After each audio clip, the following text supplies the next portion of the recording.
Bonjour à tous, ravi de vous retrouver sur Public Sénat pour suivre ce matin les travaux de la Commission de la Culture avec une table ronde sur la réforme du collège. Cette réforme, vous le savez, elle est portée par la ministre de l'Éducation nationale, Najat Vallaud-Belkacem, et elle concentre depuis plusieurs mois de nombreuses critiques, avec notamment la suppression des classes bilingues ou encore celle des options de langue ancienne au profit de projets interdisciplinaires et plus globalement sur un manque de concertation générale. Malgré cela, l'arrêté et le décret portant la réforme ont été publiés à la fin du mois de mai. C'est dans ce contexte que les sénateurs ont entamé leurs travaux sur ce sujet, avec notamment de nombreuses tables rondes depuis déjà plusieurs semaines. Ce matin, ils auditionnent les syndicats d'inspection et de direction de l'éducation nationale. Vous allez le voir sur ce sujet, ils sont plus nuancés, même si malgré tout, on peut dire que dans l'ensemble, les personnels de l'éducation nationale sont très favorables à une refondation du collège. Ils sont très largement opposés à la réforme présentée par la ministre. En effet, ils estiment qu'elle ne se penche pas sur l'essentiel, travailler en plus petits effectifs pour venir en aide aux élèves en difficulté. Tout de suite donc, on prend la direction de la salle Médicis. Alors, je vous propose de commencer ce tour de table. Je propose de commencer par Monsieur Michel Richard pour le syndicat national des personnels de direction de l'éducation nationale. Ne voyez aucune hiérarchie dans l'ordre des prises de parole, c'est parce que ça se trouve comme ça sur mon papier. Donc voilà. Merci. Madame la Présidente, mesdames et Messieurs les sénateurs et sénatrices, mesdames et chers collègues, d'abord tous nos remerciements pour cette invitation. Nous sommes toujours très sensibles au fait que la représentation nationale nous sollicite et demande à entendre notre avis. Alors le SNP2N, le syndicat national des personnels de direction de l'éducation nationale, comme sa fédération l'UNSA Éducation, a voté pour cette réforme au Conseil supérieur de l'éducation, qui l'a d'ailleurs très largement adoptée par plus de 58 voix pour contre une vingtaine de voix contre.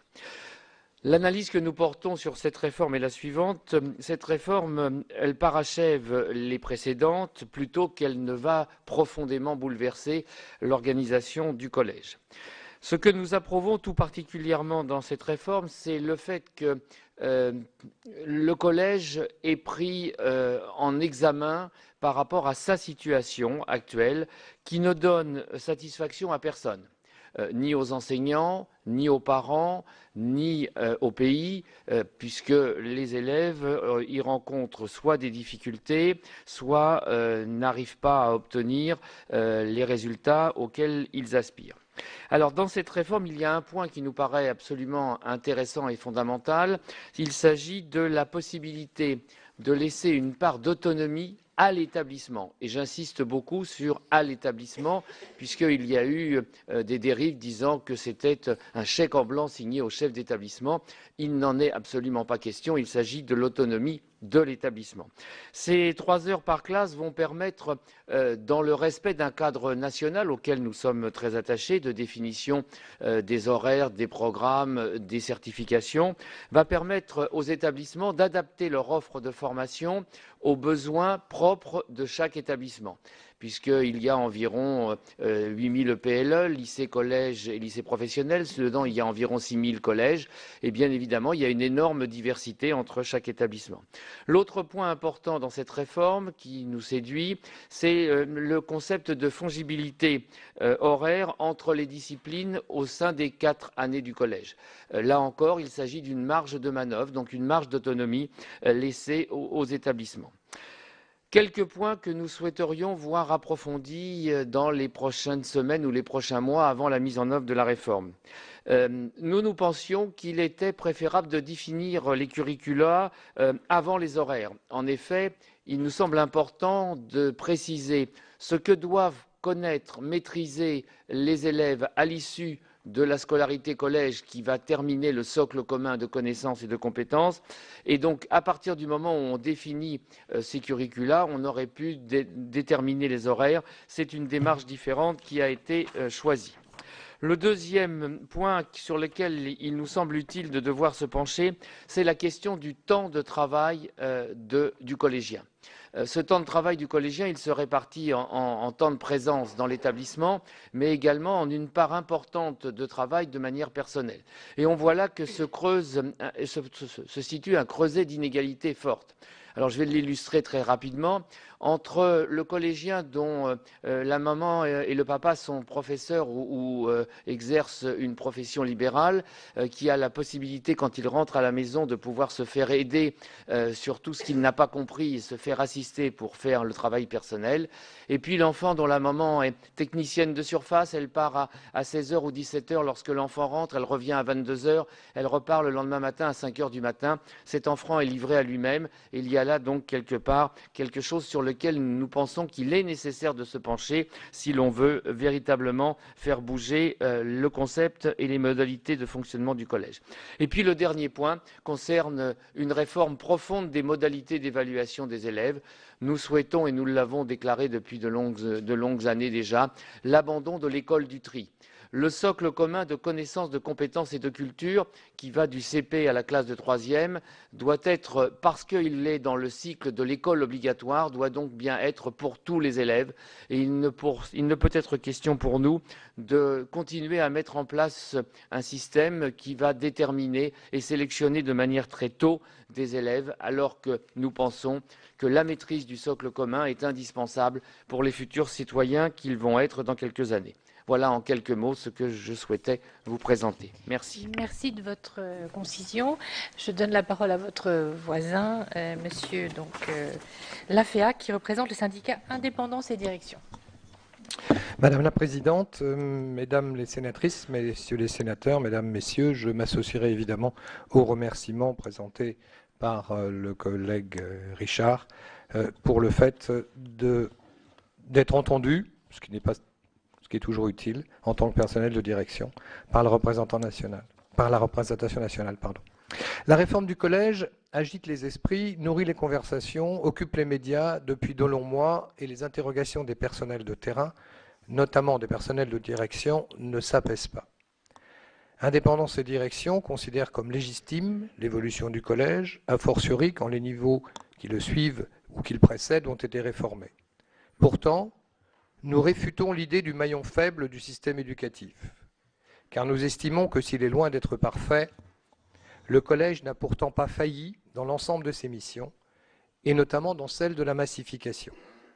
Notons à ce sujet que c'est l'Observatoire sur les inégalités en France qui affirme dans un rapport publié au début de ce mois que l'école n'aggrave pas les inégalités, même si elle ne réussit pas à les réduire, ce qui est pourtant, nous en convenons et nous en sommes tous d'accord, son objectif.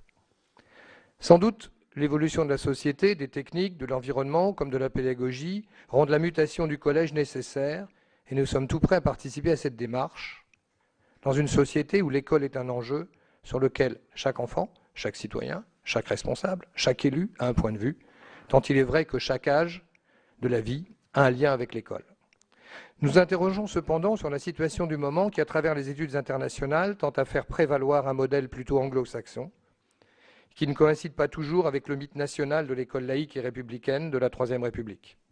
Et d'ailleurs, qui, objectivement, souhaite réellement voir proposer à nos enfants une école de type sud-coréen, pourtant bon élève dans les comparatifs. Un autre écueil que le pragmatisme invite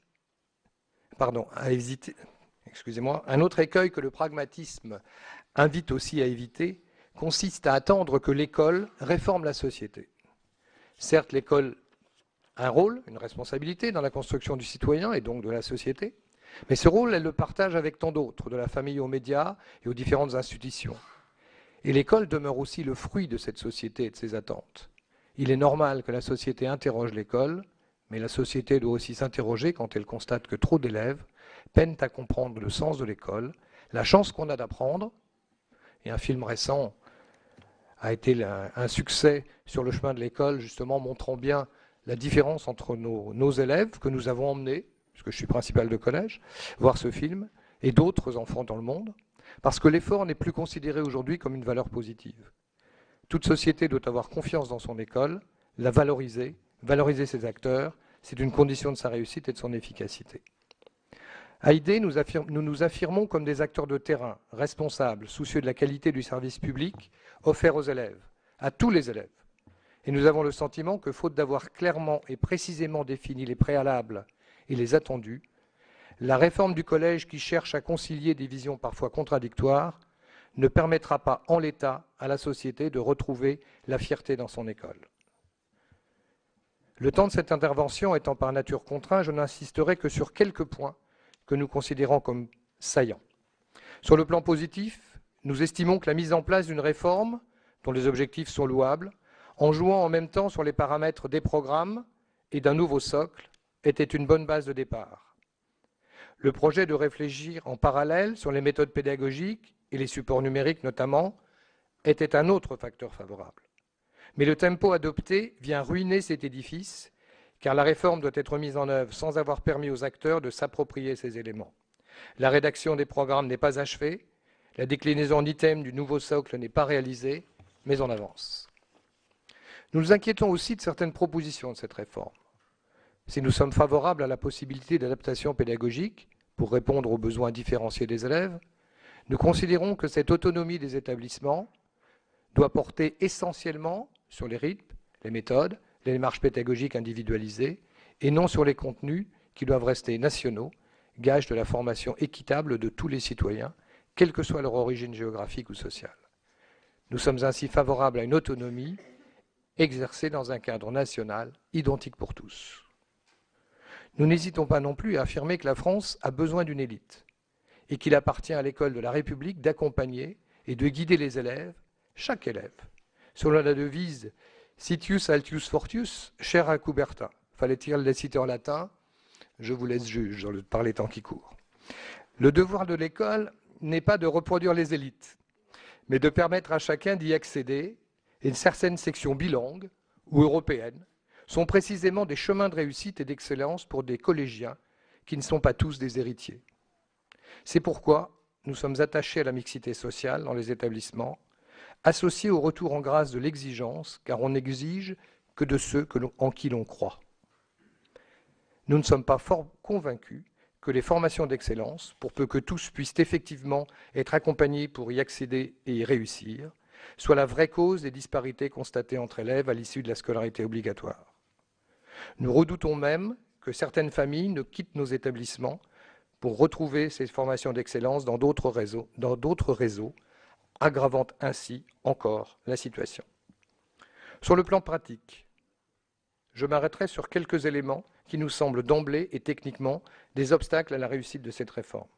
Nous relevons ainsi une contradiction entre l'affirmation de la nécessaire acquisition de compétences tout au long du cycle 4, validé par le palier 3 du socle, et le maintien en parallèle du diplôme national du brevet, sensiblement sur les bases actuelles.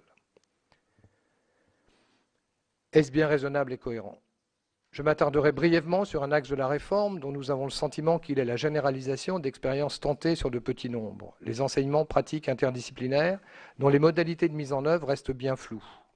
Relevons au préalable que les 6 domaines à sélectionner, validés et auxquels les enseignants devront donner du contenu, seront des sources d'inégalités tant en fonction des équipes que des conditions locales, géographiques ou budgétaires. L'absence de temps de concertation institutionnalisée pèsera sur leur mise en œuvre. La manière dont les équipes s'approprieront ces EPI ne manquera pas de différer d'un point à l'autre du territoire, tant sur les contenus choisis que sur la ventilation des domaines au long du cursus. Les premiers concernés seront les élèves amenés à changer d'établissement, pour lesquels il sera fort compliqué et même quasi impossible de repérer les points qui n'auront pas été étudiés. Cette évolution aggravera les disparités entre établissements en termes d'exigence comme de contenu, qui vont se trouver décuplées et généralisées, au détriment des élèves et souvent des plus fragiles. L'histoire des arts, sans horaire, sans cadre aujourd'hui, elle aussi dépendante des choix d'équipe et dont nous dénonçons l'aspect inégalitaire pour les élèves dans le cadre du DNB, en est une preuve tangible en ce moment. Sur le plan organisationnel, les établissements à fort effectif seront confrontés aux problèmes de nombre et d'espace, tandis que les autres devront compter avec les multiples postes partagés, qui sont autant d'éléments d'inégalité. À cela s'ajouteront aussi les problèmes de postes, qui immanquablement viendront interférer dans la réflexion pédagogique, particulièrement en période de baisse démographique, comme en connaissent de nombreux collèges. Ces paramètres ne manqueront pas d'inciter les équipes à privilégier tel ou tel domaine pour éviter la fermeture d'un poste ou la création d'un complément de service dans l'établissement voisin. Est-on bien certain que, sur de si grands nombres, ce sera l'élève le gagnant? Il ne suffit pas de dire que les chefs d'établissement seront les garants de l'opération. Leur rôle est loin d'être clairement défini. Il n'est que de constater le peu de place qui leur est accordé dans les textes publiés, voire dans les projets à paraître. En termes d'organisation de temps scolaire, et j'en conclurai ici, notons encore que la prise en compte et la combinaison des EPI à rythme annuel, semestriel, trimestriel, ajoutés aux semaines interdisciplinaires, aux enseignements complémentaires, risque de se traduire par des emplois du temps particulièrement pesants pour les élèves. Et je ne mentionnerai que pour mémoire le travail supplémentaire induit pour les personnels de direction, qui sera forcément au détriment d'autres missions. La rapidité avec laquelle cette réforme doit se mettre en place, en une seule étape, risque de s'avérer un autre handicap, avec des équipes enseignantes perplexes, réticentes si ce n'est hostiles, qui devront toute l'année à venir et sans réelle formation préalable, se projeter, se montrer créative. Le climat a peu de chances de se révéler propice. En conclusion, il faut rappeler qu'indépendance et direction restent avant tout attachées à une éducation effectivement nationale, de qualité, et qui se préoccupe de tous les élèves. Nous regrettons le flou qui préside à la mise en place d'une réforme finalement essentiellement structurelle, qui reposera in fine sur les personnels de direction qui ont fort peu été entendus dans cette démarche. Merci, Monsieur Laféac. Pour le SGEN CFDT, Madame Claudie Payette, vous avez la parole. Merci, Madame, et merci de nous avoir invités. Vous avez déjà rencontré dans l'audition des personnels enseignants notre secrétaire général, Frédéric Sève. Mon propos sera peu différent puisque dans le cadre du travail de notre syndicat général, le travail sur la réforme se fait entre enseignants et personnels de direction. Je dirais que d'abord que l'avis du SGEN CFDT est aussi, qui s'est exprimé au Conseil supérieur de l'éducation, est aussi celui de l'ensemble de notre confédération, la CFDT. L'ensemble des membres de la CFDT siégeant au CSE se sont prononcés favorablement sur la réforme. D'abord parce que les éléments d'appréciation que nous avons sont portés sur une évolution quand même qui correspond à notre projet social et à notre projet sociétal à la CFDT, c'est-à-dire de vouloir effectivement, par rapport au constat sur le collège unique, qui a réussi certes la massification, mais qui n'a certainement pas réussi sa démocratisation, nous voulons effectivement que le collège, nous avons toujours souhaité que le collège évolue. Il n'est peut-être pas le maillon faible, il est en tout cas le maillon souffrant pour des personnels, souffrant pour des élèves nombreux qui y échouent. En tant que principale de collège, j'ai toujours vu avec beaucoup de difficultés les élèves arriver en 6e et très rapidement décrocher par la manière dont sont organisés nos collèges. Alors d'abord, on a eu aussi un avis favorable parce qu'il y a une vraie cohérence là entre la loi de refondation qui donne pour objectif clair à l'école obligatoire dont le collège est le cycle terminal, comme objectif l'acquisition du socle commun de compétences, de connaissances, de compétences et de culture. Et que la loi a enfin tranché entre le rôle d'une école commune pour tous ou d'un petit lycée où finalement on était beaucoup dans le tri et la filtration successive. Il y a aussi une cohérence qui est faite sur la définition du socle, la définition des programmes et actuellement ce qui est en préparation sur la définition de l'évaluation. Le projet collège pour le SGEN CFDT reprend également des choix, des propositions que nous faisons depuis longtemps, auxquelles nous sommes fortement attachés. La possibilité pour les établissements d'avoir la main sur une partie de l'élaboration de leur parcours de formation, c'est-à-dire qu'il y a effectivement une partie des enseignements qui doit être communs, nationaux. Il y a aussi, pour atteindre un certain nombre d'objectifs, de connaissances et de compétences, la possibilité de travailler en fonction des ressources locales, en fonction de la réalité des élèves et en fonction de la réalité des compétences professionnelles des enseignants. Et ça nous semble intéressant. D'autre part, nous sommes aussi très attachés à la possibilité de moduler les enseignements en fonction du cycle. Si effectivement on veut véritablement arriver à on sait que les élèves qui ne réussissent pas sont des élèves qui, par rapport à leurs apprentissages, sont freinés par le fait que ça va trop vite pour eux.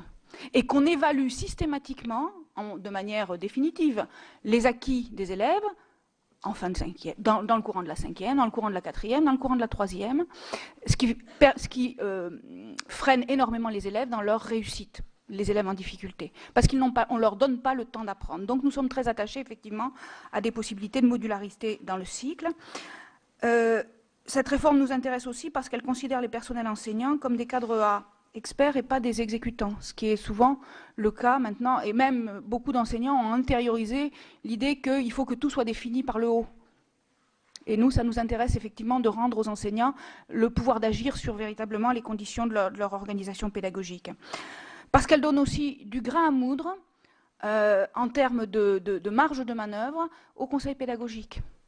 Nous avons depuis longtemps milité pour que le conseil pédagogique devienne un outil réel de réflexion des équipes pédagogiques pour créer du collectif dans les équipes d'établissement. Et ici, le conseil pédagogique retrouve dans les textes un rôle et entre guillemets du grain à moudre, la réflexion sur les EPI, l'utilisation des marges horaires, tout ça, c'est quelque chose qui doit permettre de développer du projet collectif dans les établissements. Bien souvent, les démarches de projet dans les établissements, dans les collèges, sont à la périphérie véritablement de l'organisation pédagogique. Parce qu'on fait des projets qui sont un petit peu en sus, au-delà, mais qui ne sont pas au cœur des apprentissages. Pour nous, il est important que les démarches de projet soient véritablement au cœur des apprentissages. Parce qu'elle remet aussi au premier plan un rôle prédominant des cadres de l'éducation nationale en termes d'accompagnement des équipes. Et ça nous semble aussi très important.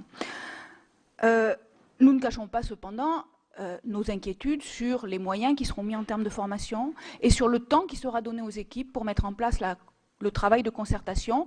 Et cette question n'a pas été résolue véritablement, par exemple, ni dans les textes concernant les missions particulières, qui pour l'instant sont essentiellement données en espèces sonnantes et trébuchantes et pas en temps de travail, et ça c'est un regret que nous avons au niveau du SGEN-CFDT, et sur la capacité des équipes à se former l'année prochaine. Voilà les grands points effectivement que je tenais à souligner. Je dirais en dernier et en conclusion que par contre, bien évidemment, l'école n'est qu'un élément de notre cohésion sociale et que ce qui peut se passer au niveau de la réforme du collège ne dédouane absolument pas ni l'État ni les collectivités territoriales sur les moyens de mettre en œuvre une véritable mixité sociale dans les établissements. Mais ça, c'est un autre problème qui ne dépend pas de la réforme du collège. Merci. Bien, je vous remercie, Madame. Donc, après les représentants des syndicats des personnels de direction, nous allons entendre les représentants des syndicats d'inspection. Donc, je donne la parole à Monsieur Patrick Roumagnac, qui va s'exprimer pour le syndicat de l'inspection de l'éducation nationale. Je vous remercie. Madame la Présidente, Mesdames et Messieurs les sénatrices et sénateurs, Mesdames et Messieurs, les faits sont têtus. C'est la première chose qui vient à l'esprit quand on parle des résultats du système éducatif en France. Malgré les multiples réformes, malgré les nouvelles connaissances dans des champs didactiques ou pédagogiques, malgré les nouveaux outils, au premier rang desquels j'évoquerai bien sûr le numérique, notre école reste obstinément plus efficace à garantir la reproduction sociale qu'à aider les plus fragiles à mieux réussir. Pourtant, me direz-vous, l'école a joué autrefois le rôle d'ascenseur social. Quelle belle image, d'Épinal. L'ascenseur a toujours été réservé aux privilégiés. Le monte-charge a permis à de rares jeunes issus du peuple de le rejoindre au prix de grands sacrifices. La masse a pris l'escalier aux marches toujours plus hautes et aux issues incertaines. N'oublions pas que l'exception ne fait jamais que confirmer la règle. Elle seule, in fine, mérite d'être connue pour comprendre le fonctionnement d'un dispositif social. C'est dans ce contexte que nous est proposée une opération qui puise sa légitimité dans son aspiration à modifier en profondeur le fonctionnement du système éducatif. En effet, c'est bien dans une approche systémique que s'inscrit cette réforme du collège qui apparaît, de ce fait, comme un réel espoir de mieux aider les jeunes à réussir à l'école et plus tard à mieux s'intégrer dans la société. Elle est dans le droit fil de l'ambition affichée dans la loi de refondation de l'école et mérite mieux que les colibés insensés que nous entendons depuis des semaines et qui traduisent bien la résistance d'un système social porté par ces turiféraires enfermés dans leur certitude et leur confort idéologique. Ce n'est pourtant pas d'un débat politique dont nous avons aujourd'hui besoin, mais d'un véritable débat éducatif. Une alternative simple s'offre à nous. Maintenir une structure qui a prouvé son inefficacité à prendre en compte les évolutions des jeunes et de la société, ou oser bousculer nos habitudes en introduisant des pratiques éducatives qui ont fait leurs preuves dans d'autres pays. Cultiver notre pitoyable exception française en construisant patiemment l'échec scolaire et l'exclusion sociale, ou nous orienter résolument vers des solutions plus audacieuses qui nous permettront de faire société. Ce n'est pas la première fois que nous nous trouvons à la croisée des chemins. En 1975, nous avions la possibilité de mettre en œuvre l'école fondamentale, digne héritière de la réflexion princeps de Vallon et Langevin.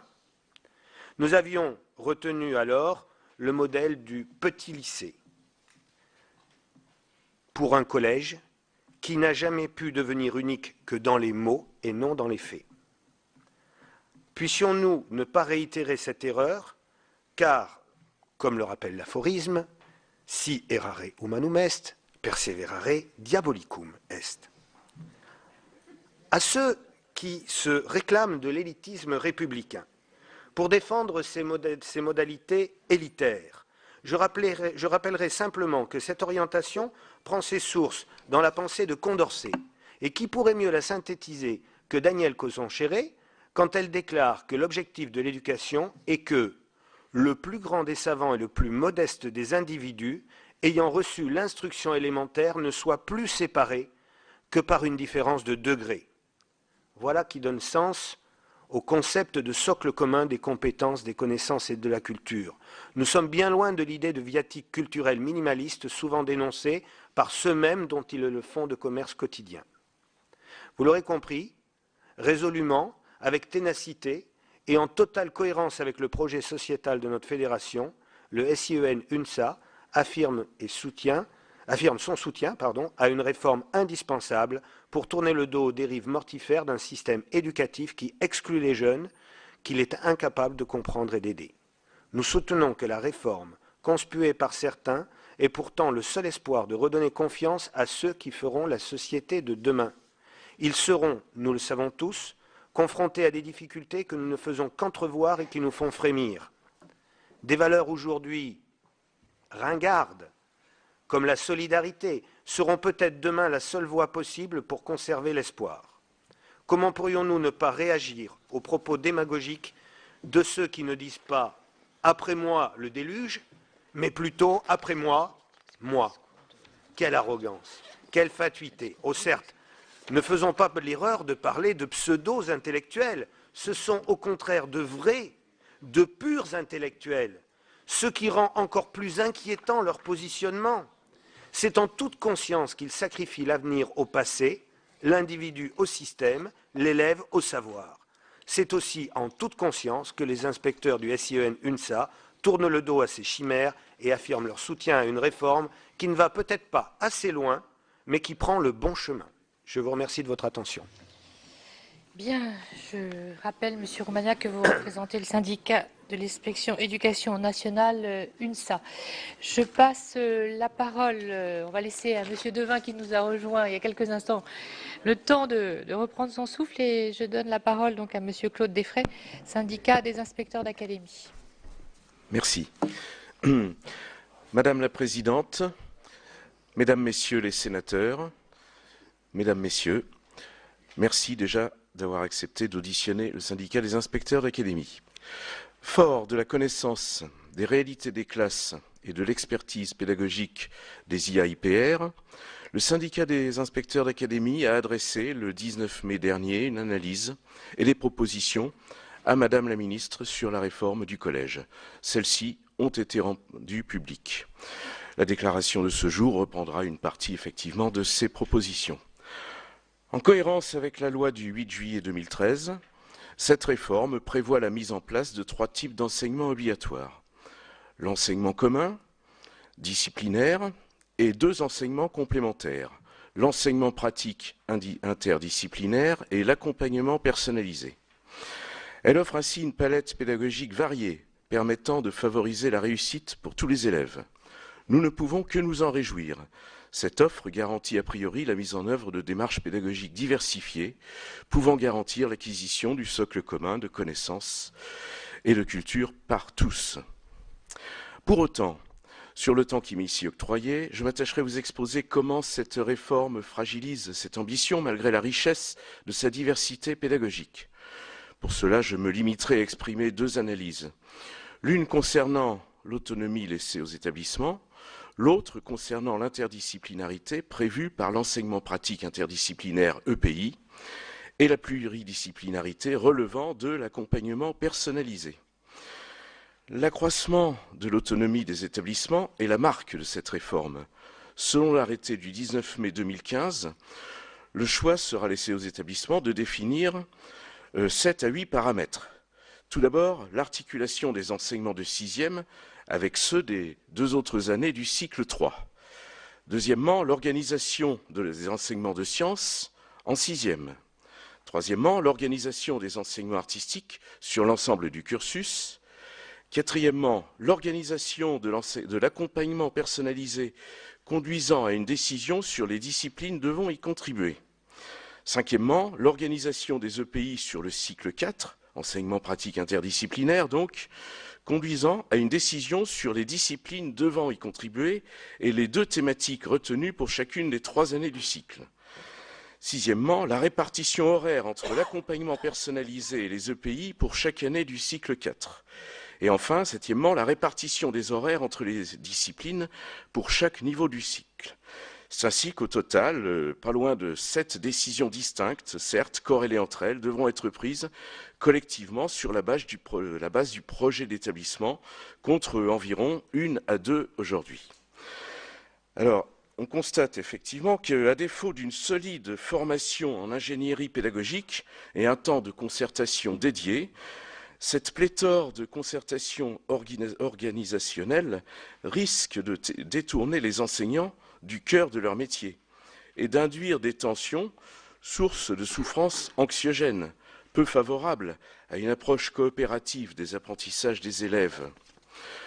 Ainsi, nous constatons tous les jours que la réussite de tous les élèves demande une réflexion approfondie des professeurs sur leurs pratiques pédagogiques au regard d'un monde qui change, d'inégalités de plus en plus importantes et de l'ambition de permettre à tous de maîtriser le socle commun de connaissances, de compétences et de culture.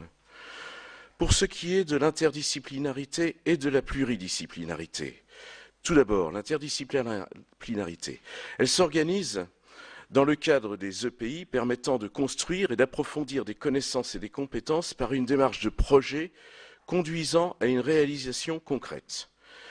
8 thématiques interdisciplinaires sont ainsi prévues. À ce jour, les programmes proposés à consultation par le CSP ne déclinent pas de façon généralisée ces thématiques. Quelles problématiques peuvent-elles recouvrir? Dans le cadre de ces problématiques, quels savoirs disciplinaires peuvent être convoqués? Notre organisation syndicale demande à ce que les programmes avancent des propositions dans ce sens, afin de se prémunir de la mise en œuvre de projets aboutissant certes à des réalisations concrètes, mais sans de solides apprentissages. Ainsi, l'augmentation du travail épistémologique des enseignants risque de se faire aux dépens de leur réflexion didactique et pédagogique. Deuxièmement, la pluridisciplinarité.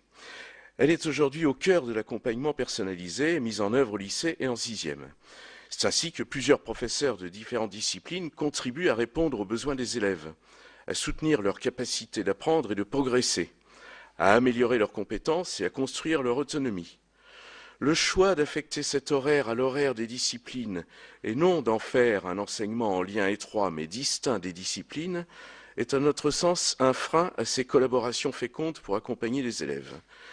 Il risque également de faire perdre de vue l'identité pédagogique spécifique de cet enseignement glissant vers un simple complément disciplinaire. Madame la Présidente, Mesdames, Messieurs les sénateurs, c'est au regard de ces réalités qui impacteraient profondément les pratiques pédagogiques évoluant progressivement de façon favorable vers des apprentissages de plus en plus solides et différenciés que notre organisation syndicale demande à ce que les discussions sur la réforme du collège puissent reprendre pour aboutir à des adaptations nécessaires. Nous vous remercions pour votre attention.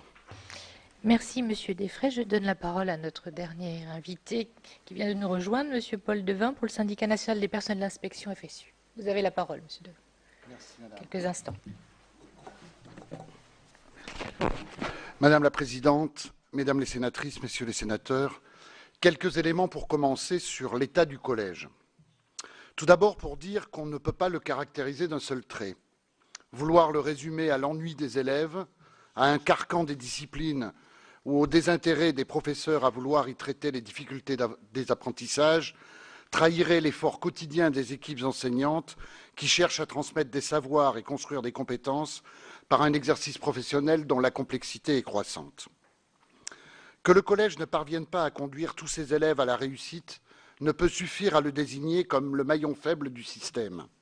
Ce serait ignorer qu'il est confronté à des problèmes spécifiques, ceux de l'adolescence et de ses comportements contradictoires, ceux de la disparité des acquis dont la prise en compte est d'une difficulté croissante au long de la scolarité, mais aussi ceux consécutifs à une réduction progressive des moyens dans un pays qui connaissait déjà des taux d'encadrement moins favorables que la moyenne des pays de l'OCDE. Dans une période où le discours général se plaît à répéter presque exclusivement la faillite de l'école, certains seront étonnés qu'on puisse évoquer la réussite du collège. Et pourtant, il faut la dire. Car le collège, c'est la réussite d'une volonté politique essentielle, celle de scolariser ensemble toute une génération d'adolescents et de développer pour eux les mêmes ambitions. Dire cela est nécessaire, même si par ailleurs il ne peut être question de nier que nous devons tourner nos efforts vers la résolution du problème majeur qui est celui de la transformation des inégalités sociales en inégalités scolaires. Vous le savez, nous ne considérons pas que la réforme actuelle puisse contribuer à lutter efficacement contre les inégalités. Cela ne résulte en rien d'un conservatisme qui refuserait tout changement. N'agrégeons pas trop vite tous les opposants à cette réforme. Les raisons qui les guident ne sont pas les mêmes. Nous défendons la mixité sociale parce que nous la considérons comme une nécessité pour le progrès de tous, alors que certains l'ont réduite en permettant le renforcement de la ségrégation par la libération de la carte scolaire. Nous voulons faire de la transmission des savoirs le vecteur essentiel de l'émancipation et de l'égalité, alors que d'autres en font une stratégie de tri social. La première nécessité de réforme pour le collège, c'est de réussir à permettre une mixité sociale réelle sur l'ensemble du territoire, et pas seulement en jouant à la marge par la suppression de sections, d'autant que certains établissements avaient justement réussi à en faire un vecteur de lutte contre la fuite de leurs meilleurs élèves. Cette mixité demande une politique déterminée, volontaire et courageuse. Elle est une urgence absolue pour que dans certains territoires, la concentration des élèves les plus en difficulté ne constitue pas une situation sur laquelle les pédagogies, même les plus élaborées, n'auront plus de prise. La seconde nécessité, c'est celle de donner au collège des moyens à la hauteur de l'ambition que nous portons pour tous ses élèves. Nous devons nous réjouir que notre société ait développé les attentes ambitieuses d'une réussite de tous. C'est le témoignage de son attachement profond aux valeurs de la démocratie. Mais lorsqu'on nourrit une telle volonté, il faut en assumer les coûts. Les volontés de rationalisation budgétaire ont été portées par un discours de relativisation des moyens qui prétend que la réalité n'aurait aucune relation avec les moyens consacrés à l'action. Or, il est impossible de réformer par des réorganisations de surface essentiellement préoccupées par la constance des coûts. Peut-on décréter l'aide personnalisée quand les moyens ne permettent pas le dédoublement des classes? Peut-on vouloir que soient mieux prises en compte les difficultés des élèves sans interroger la question des effectifs des classes que l'on laisse fluctuer au gré des variations démographiques? Peut-on invoquer l'amélioration qualitative des pédagogies mises en œuvre alors qu'on a laissé, faute de moyens, la formation continue se réduire d'année en année? Peut-on développer la professionnalité des enseignants alors que la baisse de leur pouvoir d'achat et la dégradation de leurs conditions de travail diminuent l'attirance pour leur métier et nous confrontent de manière de plus en plus préoccupante vers la pénurie du recrutement? Il ne sert à rien de procéder à quelques aménagements en faisant croire qu'ils relèveraient d'une révolution pédagogique. Entendons-nous bien, la concertation des équipes est un facteur nécessaire. Se préoccuper des liens entre les disciplines est essentiel, car c'est dans sa globalité que l'élève doit être capable d'appréhender le monde pour développer les compétences nécessaires à l'exercice d'une citoyenneté libre et responsable. Mais cela est d'abord et avant tout une préoccupation des enseignements disciplinaires, et non la mise en œuvre pratique d'un thème qui se construit sur des liens très superficiels. Cela nécessite d'identifier des problématiques dont la résolution fait appel à des concepts issus de plusieurs champs disciplinaires, c'est-à-dire justement d'éviter la seule liaison thématique superficielle dont on peut douter qu'elle garantisse une meilleure réussite des élèves. Cela demande une élaboration complexe et la formation des enseignants qui va avec. Faute d'une volonté de consacrer à l'enjeu majeur de l'éducation les moyens dont il aurait besoin, la réforme s'appuie sur des volontés d'évolution institutionnelle dont on peut douter qu'elles contribueront à de réelles améliorations. La première est l'autonomie des établissements. Alors que bien des pays de l'Europe du Nord nous offrent les bilans désastreux de tels choix, le Royaume-Uni et la Suède pour ne citer que ceux qui ont été l'objet de publications les plus récentes, certains continuent à affirmer dogmatiquement que l'autonomie des établissements contribuera à la réussite des élèves, refusant de tirer parti de ces expériences. Elle devrait pourtant nous rendre très prudents sur le renforcement des pouvoirs du chef d'établissement et le recours aux méthodes managériales. Parce que les organisations nouvelles dont le décret demande la mise en œuvre ne vont pas pouvoir procéder d'une seule réflexion pédagogique des équipes. Elles vont aussi devoir se conformer à des dotations horaires disciplinaires qui parfois s'avéreront incohérentes avec les projets, quand bien même ceux-ci seraient guidés par une évaluation objective des besoins des élèves. Il faudra trancher, et cela sera sans doute fait parfois sans ménagement. Pense-t-on qu'il en résultera réellement une meilleure coopération entre les enseignants? La réforme du collège pose avec une acuité particulière le problème de la réforme du système éducatif. Notre société doit choisir. Si elle reste attachée à la démocratisation de la réussite scolaire, si elle veut poursuivre ce formidable effort qui, depuis de longues années, a conduit à l'élévation du niveau de formation et de qualification, elle doit en accepter les coûts. Nous ne parviendrons pas à améliorer de manière conséquente le service public d'éducation sans un investissement à la hauteur des enjeux, sans questionner les limites d'une doxa de réduction systématique des budgets de l'action publique. Oui, nous voulons réformer le collège, c'est-à-dire que nous voulons contribuer à rompre la détermination des liens qui unissent les inégalités scolaires et les inégalités sociales. Nous voulons que les enfants des classes populaires, dont nous savons qu'aucune prédisposition intellectuelle ne les confine à une réussite moindre, puissent construire les savoirs qui sont nécessaires à tous les citoyens d'une société libre, égalitaire et fraternelle. Mais nous savons que cela nécessite une politique qui ne peut se contenter d'affirmer des valeurs, mais qui doit conduire les choix budgétaires nécessaires. À défaut, nous continuerons ce qui devient désormais une activité quasi rituelle, empiler des réformes, en initier une nouvelle sur le constat d'échec de la précédente. Et nous constaterons à nouveau l'accentuation des fractures sociales et toutes leurs conséquences. La pédagogie est essentielle. La qualité professionnelle des enseignants est déterminante. Mais il y a un point critique où elle risque de n'être plus que cautère sur jambes de bois. Il ne s'agit pas de brandir les menaces d'un déclin irréversible, mais d'alerter en fonction de l'analyse que nous permet l'exercice quotidien de nos métiers d'inspecteurs. Et nous pensons que c'est le devoir d'une organisation syndicale que de le dire à la représentation nationale. Bien, je vous remercie. Merci Madame, merci Messieurs pour nous avoir exposé le point de vue de vos syndicats respectifs.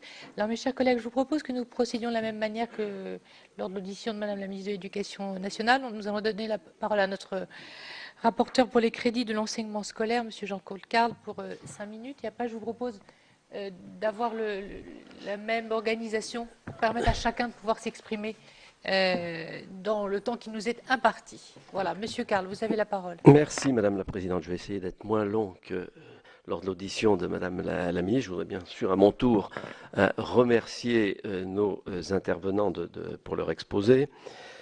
Et j'aurai un certain nombre de questions.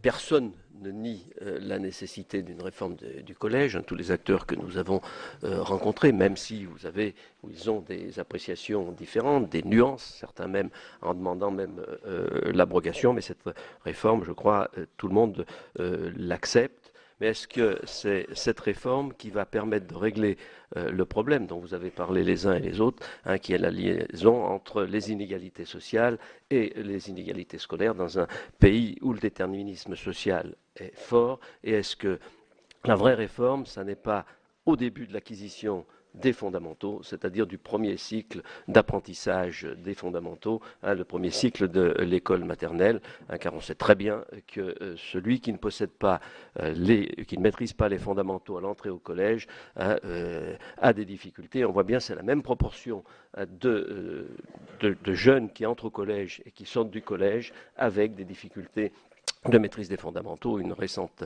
enquête d'ailleurs de l'éducation nationale montre que 20% des élèves qui sortent du collège ont des difficultés en mathématiques à résoudre des problèmes qui sont du niveau du CM2. Est-ce que la vraie réforme, c'est pas celle justement de l'acquisition rapide des fondamentaux? J'en viens maintenant, si vous voulez bien, aux enseignements interdisciplinaires, dont chacun reconnaît aussi la nécessité, mais est-ce que le fait qu'il soit pris sur le temps des enseignements disciplinaires ne pose pas là aussi un problème? J'en viens à l'autonomie des établissements. À mon avis, cette réforme va dans le bon sens. Je pense qu'elle ne va pas assez loin. J'avais fait un rapport en 2011 sur l'autonomie des établissements en faisant un certain nombre de propositions sur l'évolution des missions des corps d'inspection et vers l'évaluation des établissements, peut-être plus que l'évaluation individuelle des enseignants. Cette dernière, me semble-t-il, devrait être du ressort ou de la compétence du chef d'établissement. Et j'avais proposé d'ailleurs une mesure pour essayer, j'allais dire, de faire en sorte d'associer tous les acteurs de la communauté éducative, c'est de confier la présidence des établissements à une personnalité extérieure et que ce ne soit pas uniquement le chef d'établissement. Cette mesure existe d'ailleurs dans l'enseignement agricole qui, après tout, ne se porte pas si mal. Sur la suppression des filières d'excellence, ou plutôt la remise en cause des filières d'excellence, hein, alors pourquoi là aussi supprimer ce qui marche, les classes bilingues, le latin et le grec, ou un certain nombre de disciplines, et est-ce que là encore ça ne va pas accroître les inégalités en partant d'une volonté tout à fait louable de vouloir les diminuer. Et puis, dernière question sur l'orientation, hein, la réforme qui prévoit la suppression des options de découverte professionnelle au profit du parcours individuel d'information, d'orientation et de découverte du monde professionnel, économique et professionnel, avec un sigle imprononçable, les MED, j'arrive jamais à le prononcer, ce parcours ne bénéficie d'aucune dotation horaire spécifique et devra donc là aussi être organisé sur le temps disciplinaire. De même que l'avenir des classes prépa-pro paraît également incertain, l'arrêté mentionnant un complément de dotation horaire spécifique sans en préciser le volume ni la provenance. Et ça ne me semble pas la meilleure manière de valoriser la voie professionnelle à un moment où le président de la République, à juste titre, veut valoriser la voie professionnelle, que ce soit l'apprentissage ou par la voie scolaire. Et comment pourrait-on mettre en place, j'allais dire, une véritable individualisation des parcours pour faire en sorte qu'on passe aujourd'hui de cette orientation subie ou cette orientation par échecs successifs à une orientation, j'allais dire, plus positive. Merci beaucoup, monsieur le rapporteur. Mes chers collègues, je vous propose de donner immédiatement la parole aux représentants des groupes politiques, dans l'ordre monsieur Magnier, madame Mello et madame Blandin. Et je redonnerai la parole à nos invités. Vous aurez encore des questions par la suite parce qu'il y a des orateurs qui sont déjà inscrits.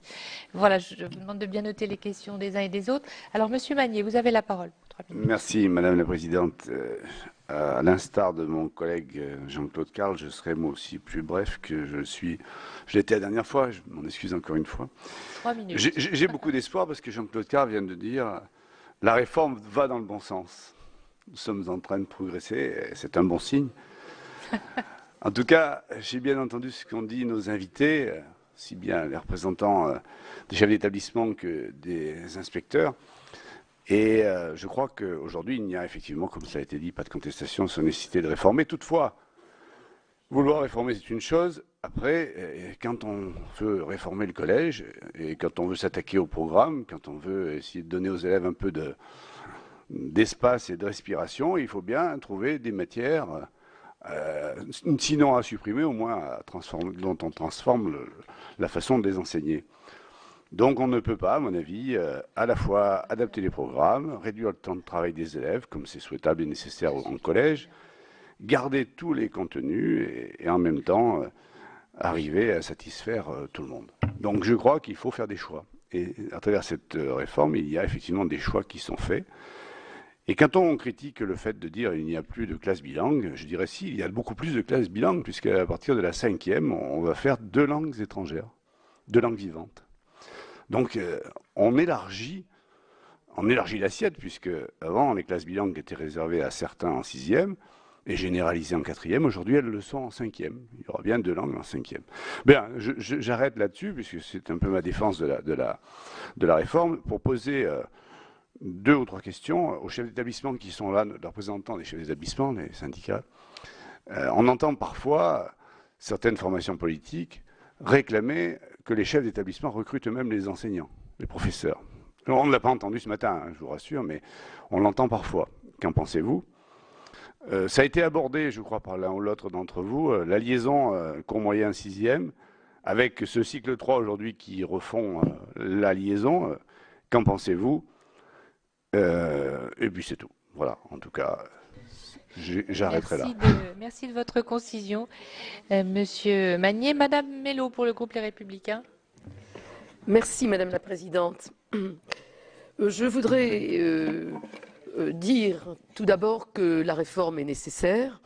Je crois que nous pouvons être d'accord sur ce point. Notre collège doit évoluer. Mais bon, le collège unique est révolu. Je crois que nous sommes plus ou moins d'accord là-dessus. Que l'autonomie est indispensable pour donner plus de marge de manœuvre aux chefs d'établissement selon la population scolaire reçue et selon les besoins.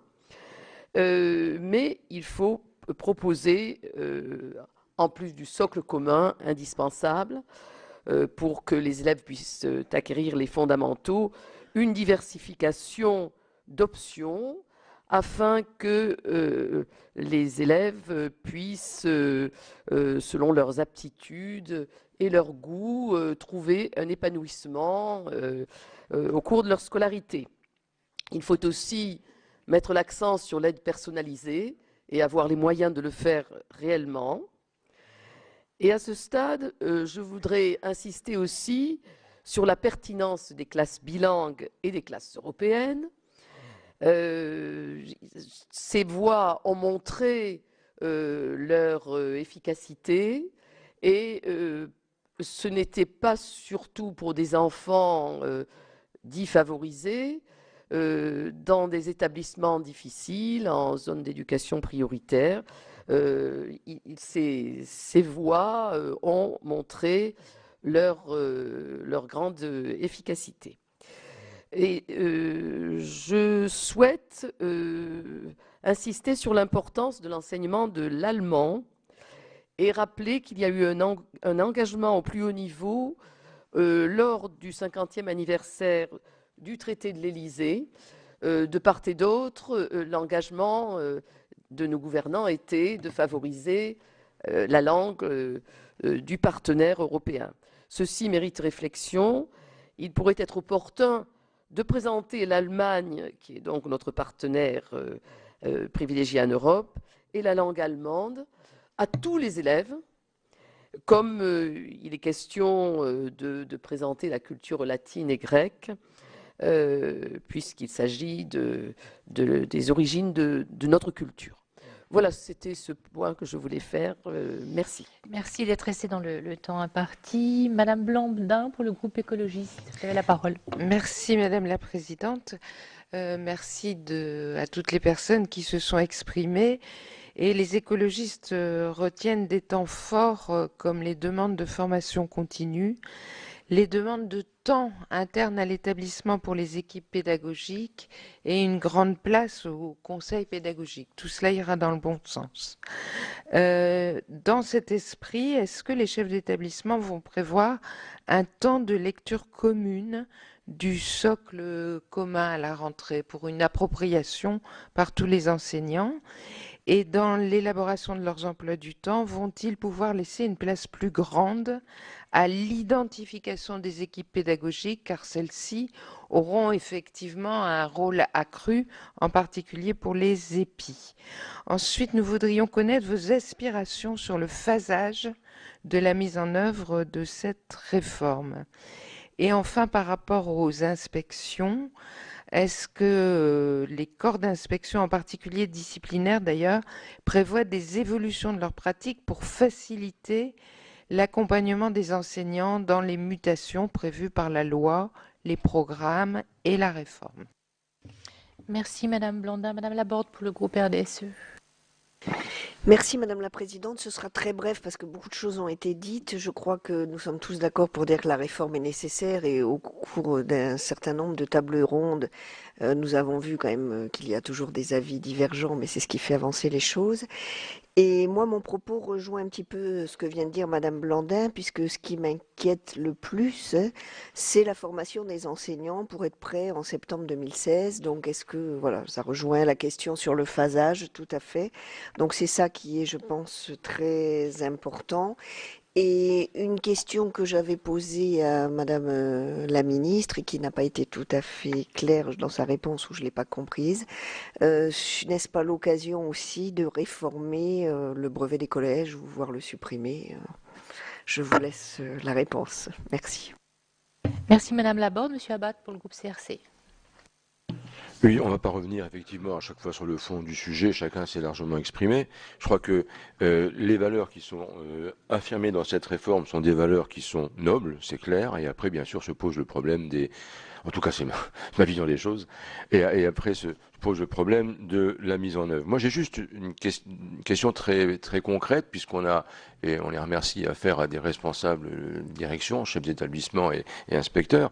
Est-ce que, et sans évoquer le problème des moyens, qui a déjà été évoqué, moyens pour la formation, est-ce qu'un moyen égal ou avec les moyens affichés, qui sont quand même supplémentaires par rapport aux politiques précédentes, en tout cas c'est l'engagement, est-ce que dans ces moyens-là, on peut imaginer que concrètement, dans un collège, du fait de l'autonomie, de la pluridisciplinarité, de l'aide personnalisée, est-ce qu'on peut imaginer que concrètement, il puisse y avoir des classes, je vais faire peut-être une bêtise, je vais vous faire un peu de provoque, mais des classes de 10-12 gamins, quand vraiment on en a besoin, pour vraiment leur donner du temps, et puis des classes, je vais faire la provoque de nouveau, de 40 gamins quand ils ont tous chez eux à la maison, voilà, concrètement. Et puis, et de la même manière, est-ce qu'on peut imaginer que dans un même bassin d'emploi, de vie, dans une même région, où souvent on a, pas si loin que ça, des collèges entre guillemets favorisés, et puis des collèges entre guillemets défavorisés, mais en tout cas des collèges où la réussite elle est plus compliquée en termes de cohésion et en termes d'accès au socle commun. Est-ce qu'on pourrait imaginer qu'il y ait dans un collège, pour un certain temps, parce qu'il va être difficile de faire déménager les parents, il ne faut pas non plus se raconter de bêtises, hein, forcer les parents à enlever les gamins d'un collège pour les mettre ailleurs, mais dans un collège, imaginez qu'on puisse avoir des classes, de nouveau, de 10-12 élèves, puis dans l'autre, où c'est plus facile, des classes de 30-35 élèves.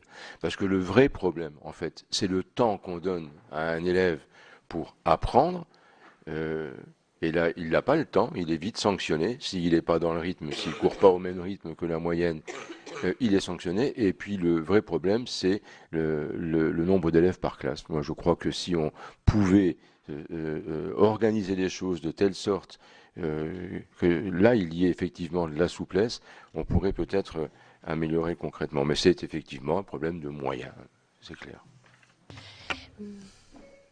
Merci Monsieur Abad. Notre rapporteur et l'ensemble des groupes politiques ou presse se sont exprimés, donc je vais revenir vers nos invités pour qu'ils puissent répondre. aux nombreuses questions qui ont été posées, des questions assez précises, sachant que Madame Lopez, Monsieur Grosperrin, Monsieur Assouline, Madame Duchesne, Madame Cartron, Madame Blondin et Monsieur Savin prendront ensuite la parole. Alors, je ne sais pas qui souhaite s'exprimer parmi vous, Monsieur l'inspecteur, ou souhaitez...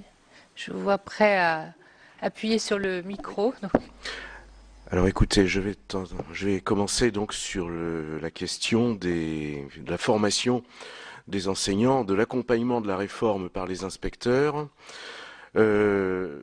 Clairement, donc, nos recteurs nous ont déjà réunis, ont réuni, selon les académies, les chefs d'établissement. Un calendrier est quasiment déjà établi, selon les académies. Les formations seront d'abord par district. Un district, c'est parfois une trentaine d'établissements, malgré tout. Ensuite, les formations prévoient de s'adresser aux professeurs représentants du conseil pédagogique. Donc là, nous serions sur le mois de janvier, février. Et puis enfin, dernier trimestre de l'année, il est prévu des formations sur les nouveaux programmes et la mise en place donc de la réforme pour la rentrée 2016 pour l'ensemble des professeurs. Donc j'insiste encore sur le fait que les IAIPR, quel que soit leur positionnement aujourd'hui exprimé par rapport à ces réformes, seront au premier plan pour l'accompagner, cette réforme. Quand le temps de la discussion sera terminé, il est évident que l'engagement des IPR sera sans faille. Alors je ne sais pas si j'ai répondu à une petite partie de la question, à la totalité, mais sur la formation, voilà un petit peu comment les choses se présentent. Bien, Madame. Oui, je vais essayer, alors pas de répondre sur toutes les questions, mais sur un certain nombre de questions qui nous interrogent. Parfait. Par rapport à notre positionnement du SGAN CFDT. Une question a été posée sur l'évaluation des personnels, l'évaluation des établissements, l'autonomie des établissements. Au SGAN CFDT, nous sommes pour une évolution forte de l'évaluation des personnels et de passer sur des évaluations beaucoup plus de collectifs. C'est bien les équipes et le fonctionnement des équipes qui est à évaluer. Et nous avons déjà participé à des groupes de travail sur l'évaluation des personnels et je crois que le ministère, dans le cadre des groupes chantiers des métiers, doit ouvrir, ça fait partie des groupes transversaux qui devaient s'ouvrir, la réflexion sur l'évaluation des personnels. Nous sommes prêts à non pas faire évaluer les personnels par les chefs d'établissement qui n'ont pas la compétence pédagogique, même si sur l'investissement dans l'établissement, il peut certainement y avoir une réflexion sur leur rôle dans cette évaluation. Quelqu'un d'autre a fait une proposition sur la présidence des conseils d'administration. Je ne vous cacherai pas qu'au SGAN CFDT, nous avons comme position que nous souhaiterions que le chef d'établissement ne soit plus le président du conseil d'administration, tout simplement parce qu'on est dans une situation de dichotomie terrible, voire de schizophrénie, quand effectivement, en tant qu'exécutif de l'établissement, on est aussi le représentant de l'État. Et il nous semble qu'à un moment où on donne de l'autonomie aux établissements et aux équipes d'établissement, le fait que le chef d'établissement soit aussi l'exécutif de l'établissement rend souvent cette impression, conforte cette impression que le CA devient une chambre d'enregistrement. Là, je réponds très clairement. On ne serait pas forcément pour que ce soit une personnalité extérieure. Il y a d'autres propositions que l'on peut faire, mais c'est vrai que sur le CA, c'est une proposition que nous portons depuis longtemps. En ce qui concerne les filières d'excellence, supprimer ce qui marche, moi, je dirais quand même que si on est bien dans le cadre d'une réorientation des moyens. Aujourd'hui, je prendrai un exemple. Dans le fonctionnement d'une classe bilingue, du latin pour le 5e, 4e, 3e correspond à la dotation dans un collège moyen de tout ce qui permet de faire de l'aide personnalisée aux élèves de 6e. Si on a 5 classes de 6e, ça fait effectivement avec 30 élèves par classe, ça fait beaucoup d'élèves. Et au SGAN CFDT, si la question qui nous a été posée par le ministère, c'est si on réoriente les moyens, où sont les priorités? Nous, notre priorité, elle est bien sur les élèves qui ont le plus besoin des horaires supplémentaires. Et la loi définit bien que les horaires qui sont à donner pour l'ensemble des élèves soient identiques, ce qui condamne quelque part le système des options. Je vous remercie. Monsieur Richard? Oui, quelques réponses. Nous sommes favorables à une réforme en profondeur du diplôme national du brevet pour lui donner de la cohérence. soit nous sommes dans la logique de la validation du socle commun de connaissances, de compétences et de culture. Et donc, bien évidemment, dans ce cas, c'est cette validation qui marquera la fin de l'enseignement au collège.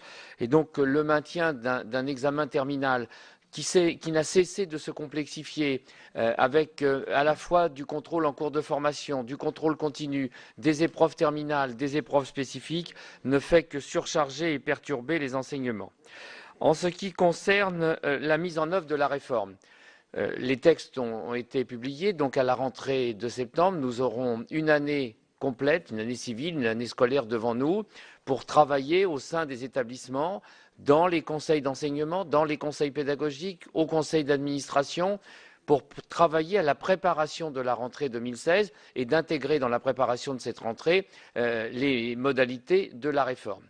Nous pensons, nous, que les enseignants doivent être valorisés dans leur rôle de fonctionnaires de catégorie A, c'est-à-dire de cadres, qui sont donc capables de réfléchir, d'analyser, de synthétiser et d'avoir des modalités de réflexion qui débouchent sur un projet d'établissement qui correspond le mieux aux besoins des élèves.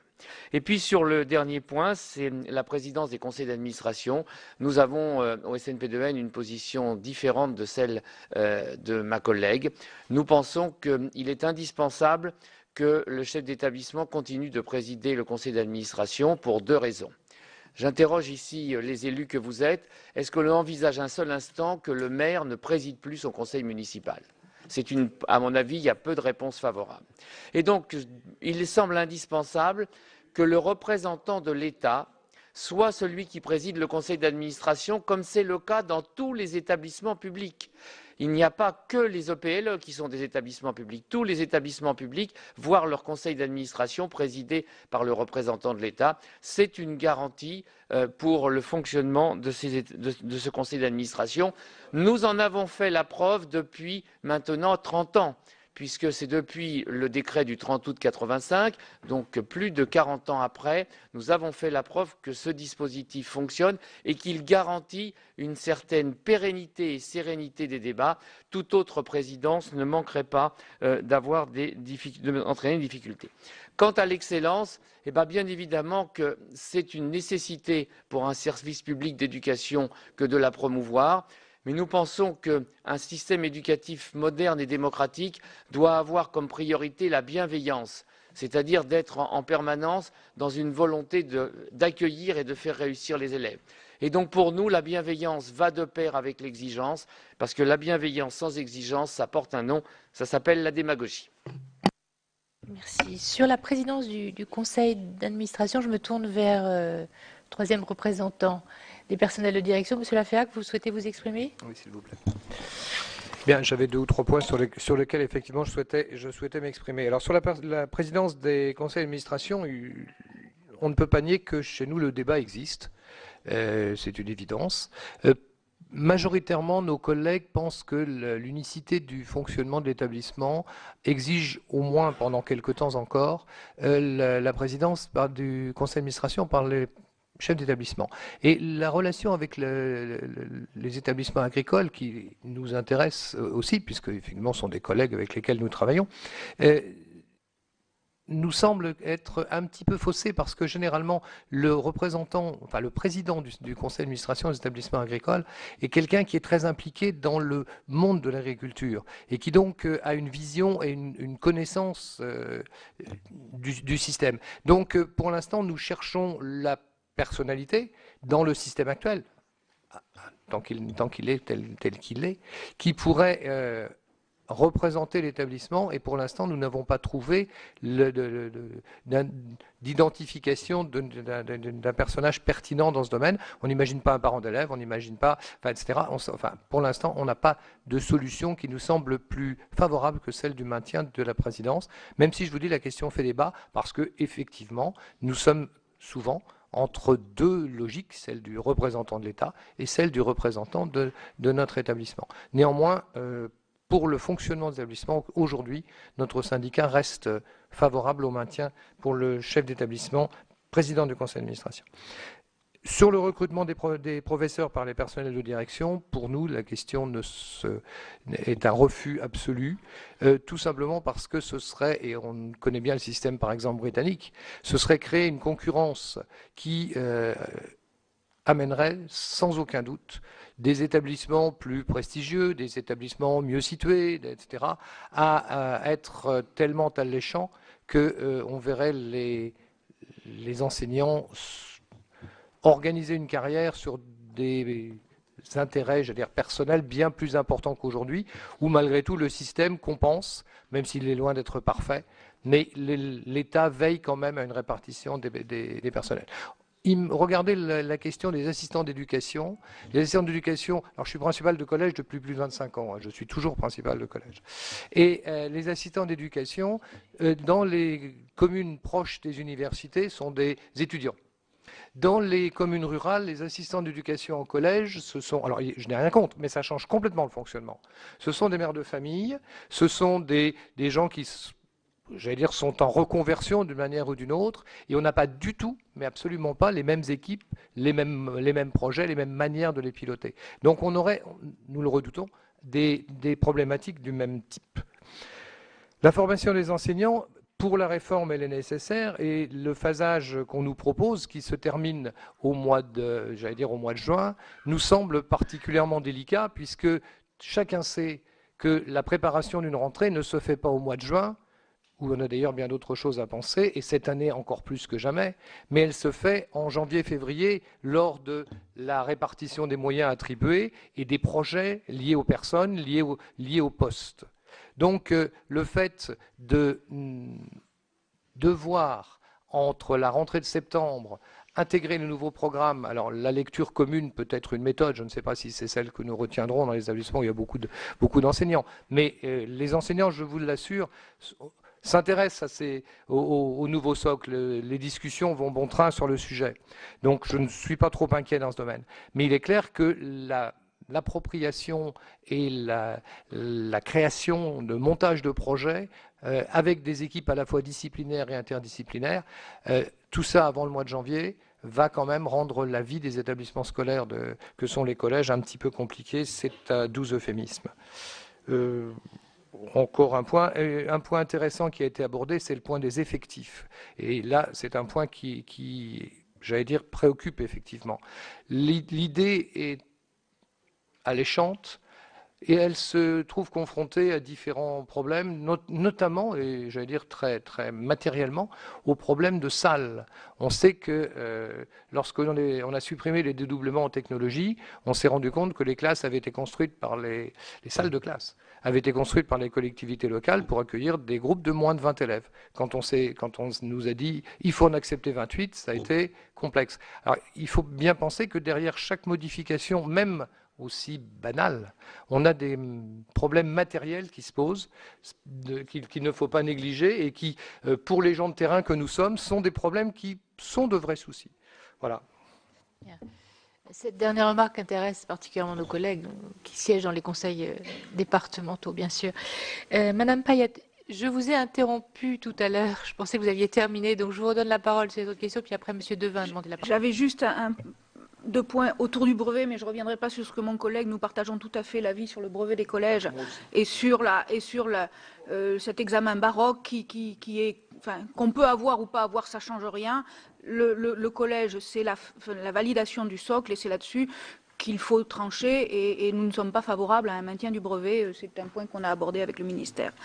Je voulais revenir sur le recrutement des professeurs par le chef d'établissement.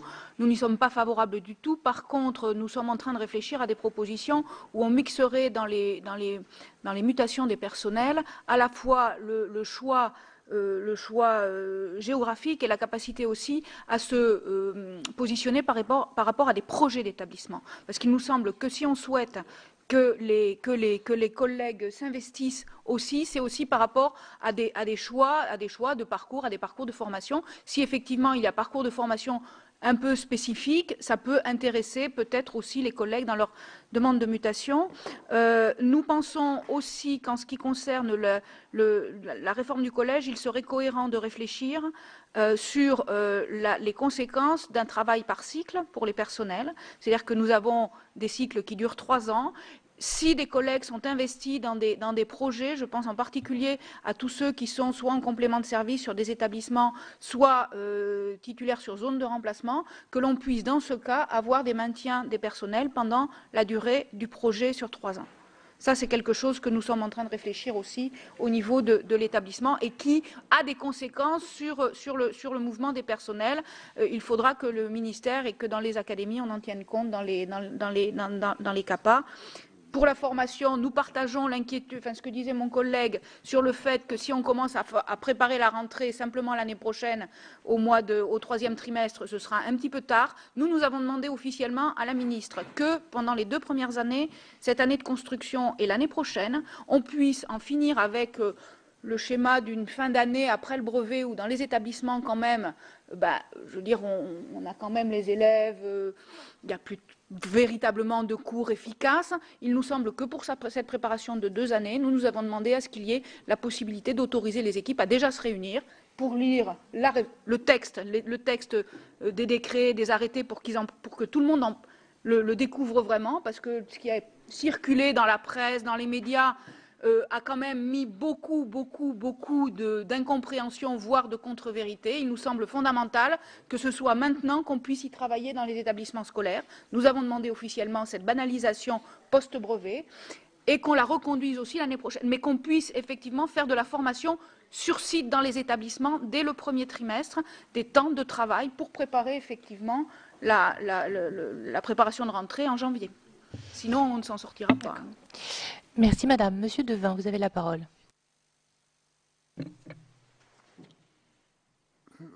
L'une d'entre vous a dit tout à l'heure, le collège unique est révolu. J'espère que non. J'espère que nous continuons quand même, quels que soient les choix de réforme qui seront faits, à penser le collège comme un lieu où on scolarise ensemble toute une génération d'élèves avec la même ambition pour tous. J'ose espérer que ce sera la ligne directrice de toutes les réformes qui seront engagées, quelle qu'en soit la nature.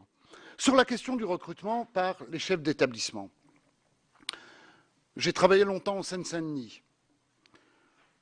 Je sais ce que produirait une telle modification des procédures de recrutement. La Seine-Saint-Denis devrait se contenter à ce moment-là d'une majorité d'enseignants qui seraient des contractuels, non formés, parce qu'on connaît évidemment, je dirais, les mécanismes naturels de ce que seront les déplacements d'enseignants. Voilà. Alors, si effectivement on accepte de prendre le risque que les territoires qui sont déjà socialement les plus fragiles doivent en plus encaisser, si je peux dire, ce que seront l'ensemble des conséquences d'un tel recrutement, je suis persuadé que, je ne pense pas qu'on puisse rêver que ça apporte quoi que ce soit en matière d'amélioration de la démocratisation de la réussite des élèves. Je pense même que ce serait quelque chose d'extrêmement grave dans la conséquence que ça aurait. Sur la présidence du conseil d'administration, je rejoins totalement ce qu'a dit M. Richard tout à l'heure. C'est le représentant de l'État qui doit présider le conseil d'administration. C'est une logique, là aussi, on prendrait des risques à fragiliser cette logique. Et puis, je terminerai sur la question de la formation. Vous allez peut-être penser que c'est chez moi un discours qui vire à l'obsessionnel, mais parler de la formation, c'est parler des moyens. Je ne vois pas comment, nous qui sommes régulièrement confrontés à la question de comment on organise des formations, comment très concrètement on permet à des enseignants de pouvoir bénéficier de formations, d'accompagnement. La question qui se pose, d'abord et avant tout, c'est de combien de moyens disposons-nous pour pouvoir organiser ces formations. Parce qu'une formation, ça coûte, parce que ça demande de libérer du temps enseignant pour que ces enseignants puissent être en formation à ce moment-là. Donc, on ne peut pas à la fois dire ce qui me semble être quelque chose d'incontournable, c'est-à-dire que la question de la construction de la liaison entre l'école élémentaire et le collège, Ça demande de la formation, ça ne viendra pas tout seul, ça demande un accompagnement fort des enseignants. Je ne vais pas faire la liste. Toutes les autres questions que nous avons abordées ici aujourd'hui demandent une formation importante. Or, tous les indicateurs dans ce domaine sont extrêmement négatifs. La formation continue a fortement diminué et dans beaucoup d'endroits aujourd'hui, elle n'est pas loin de ne plus exister. Donc, je le redis, on ne peut pas à la fois affirmer l'importance et la nécessité de la formation continue sans s'intéresser à la question des moyens qui doivent être attribués pour permettre sa mise en œuvre. Bien, je vous remercie. Est-ce qu'un autre d'entre vous souhaite s'exprimer? Monsieur Romagnac, allez-y. Oui, pour dire d'abord que j'étais impressionné de ne pas voir, en voyant le beau consensus autour d'une idée simple, il faut réformer. Personne n'a dit qu'il ne fallait surtout pas réformer le collège, et c'est plutôt intéressant. Sauf qu'en même temps, on peut se demander est-ce que ça suffira? Parce que le gros problème, c'est que les réformes, on en a connu, on en connaîtra probablement d'autres, mais qu'est-ce qu'il faut réformer réellement? Et là, les avis commencent à diverger. On commence par enlever un petit bout de ceci ou par retoucher un petit peu cela, mais en même temps, est-ce qu'on n'oublie pas une seule question importante? Est-ce que tout de l'éducation des élèves se passe au niveau du système éducatif? Et est-ce qu'en réformant le système éducatif en interne, on sera vraiment capable de faire évoluer les choses? Depuis maintenant une trentaine, une quarantaine d'années, les chercheurs en sciences sociales nous montrent à quel point il est illusoire de penser que les compétences et les connaissances d'un individu se construisent exclusivement dans des lieux destinés et étiquetés pour cela, c'est-à-dire l'école. Parce que, bien évidemment, on apprend des tas de choses en dehors de l'école, et peut-être faudrait-il se dire que l'école, la première des réformes, c'est d'imaginer comment est-ce qu'on peut aider les élèves à construire et extraire des connaissances par rapport à cette masse d'informations dont ils disposent aujourd'hui. Masse d'informations parfois extrêmement contradictoires, extrêmement dangereuses. On connaît tous les problèmes que peuvent entraîner certaines informations sur l'Internet pour des esprits faibles et malléables à un moment donné de leur histoire. Et on sait tous à quel point il serait fondamental d'aider tous les jeunes à mieux comprendre tous ces enjeux de l'information qui est partout. Donc c'est peut-être le cœur de la réforme. Et peut-être se dire que la réforme, ce n'est pas une réforme de spécialistes, c'est une réforme de société qui doit être mise en place. Et si on veut mettre en place une réforme de société, sans doute faut-il oser des choses radicalement différentes. Sans doute faut-il oser accepter l'idée que l'éducation n'est pas l'affaire exclusive des spécialistes de l'éducation que sont les enseignants ou les cadres du système éducatif ou le ministère de l'Éducation nationale, mais que ça concerne la totalité des citoyens. Ce qui veut dire, par exemple, que si on imagine à l'heure actuelle des territoires apprenants, quand on dit le mot territoire, probablement faut-il penser aussi associer les acteurs majeurs des territoires que sont les élus, c'est-à-dire se lancer dans quelque chose qui soit de l'ordre d'une co-construction des politiques éducatives à l'échelle de territoires pour essayer de développer des synergies et d'arrêter de penser que tout incombe à l'école en termes de responsabilité de la réussite des jeunes et en termes d'échec dans la réussite des jeunes. On est tous concernés et il faut vraiment qu'on se lance résolument dans des solutions de cet ordre qui existent déjà. On n'est pas dans quelque chose, je n'évoque pas ici quelque chose qui est de l'ordre d'une utopie, j'évoque quelque chose qui existe dans de multiples territoires, qu'on connaît peu, qu'on fait peu émerger et qui pourtant mériterait d'être mis en exergue pour qu'on voit ce qu'on peut construire quand on travaille ensemble au lieu de travailler chacun à son niveau. Je pense qu'il faut vraiment qu'on évolue considérablement et qu'on a possibilité de le faire, qu'on arrête d'être dans un dogmatisme absolu disant que l'école doit, l'école bien sûr qu'elle doit, et les cadres bien sûr qu'ils vont accompagner la réforme. Mais si cette réforme est simplement une réforme de structure, elle n'a aucune chance d'aboutir. Elle n'aboutira que si on en fait une réforme systémique qui concerne tous les niveaux, La liaison entre le premier et le second degré est un exemple, mais la liaison entre le collège et le lycée, la logique du bac-3, bac+3, on n'arrête plus sa scolarité à la fin du lycée. C'est terminé, c'est illusoire. Ou alors le lycée n'est plus exactement le lycée que nous connaissions autrefois et il devient un continuum avec les enseignements post-bac. Tout ça, il faut l'oser, mais tout ça, il faut le construire ensemble dans une véritable synergie et non pas dans un isolement de l'éducation nationale. Bien, Monsieur Roumaniac, je vous remercie. Mes chers collègues, je dois aller conclure un colloque au nom de notre commission. Donc, je vais laisser la présidence à notre collègue Jean-Claude Carle pour terminer cette séance. Et je remercie nos invités. Je les prie de m'excuser.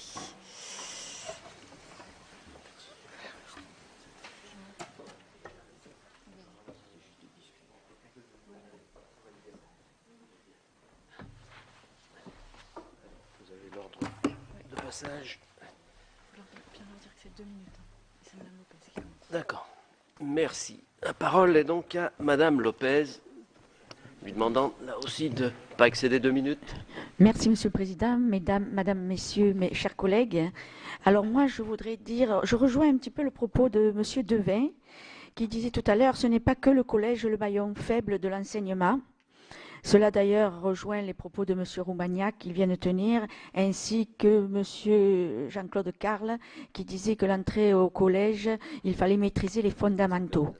Donc ne croyez-vous pas que le fait de ne plus vouloir de redoublement pour ne pas heurter soi-disant les enfants ou plutôt toucher l'ego des parents n'est pas un peu une erreur? Parce que je pense que le redoublement n'est pas une punition, mais au contraire donner une deuxième chance à des enfants qui ont eu plus de difficultés, je crois, parfois, soit pour des problèmes de santé, soit pour des problèmes familiaux, ou comme disait, je crois, tout à l'heure quelqu'un, certains enfants mettent plus de temps pour apprendre.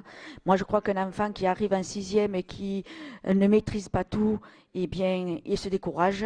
Petit à petit, il s'enfonce. Donc, moi, je pense que le redoublement en primaire est peut-être une nécessité, comme il peut être nécessaire aussi au collège. Un enfant qui, par contre, avance et puis qui s'ennuie en classe, au bout d'un moment, se décourage. Ça, c'est la première question sur le redoublement. Quant aux langues, je pense que on a pu constater que des enfants nés de parents de nationalités différentes qui leur parlent plusieurs langues, les enfants maîtrisent parfaitement. D'ailleurs, on se rend compte que certains établissements frontaliers, un jour de classe en français, un jour de classe dans une autre langue, les enfants arrivent en 6e en maîtrisant parfaitement donc les 2 langues. Pourquoi est-ce qu'on ne généraliserait pas donc l'apprentissage d'une langue dès la maternelle avec un jour de classe en français, un jour de classe dans une autre langue? Ça prendrait peut-être un peu plus de temps, mais peut-être que ce serait la façon pour arriver en 6e et maîtriser 2 langues. Je vous remercie.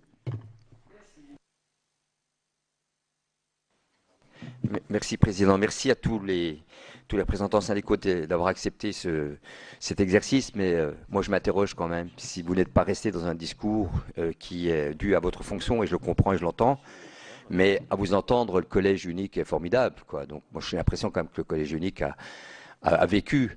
On arrive actuellement dans un système où il y a plus de 120 000 élèves qui quittent le collège. Alors je ne comprends pas, à vous entendre, je pense qu'à un moment donné, il faut peut-être qu'on sorte les uns et les autres, peut-être moi-même aussi, d'un certain dogmatisme ou idéologie, parce qu'il y a véritablement des grandes difficultés par rapport à ça. Vous parlez de formation continue, supprimons le DNB, hein, c'est 4,5 millions d'euros. Les choses seront faites, je pense que ça peut être intéressant. Je suis surpris de ne pas vous avoir entendu sur ce décret qui est sorti le lendemain de certains types de manifestations. En tout cas, je parle pour les représentations syndicales.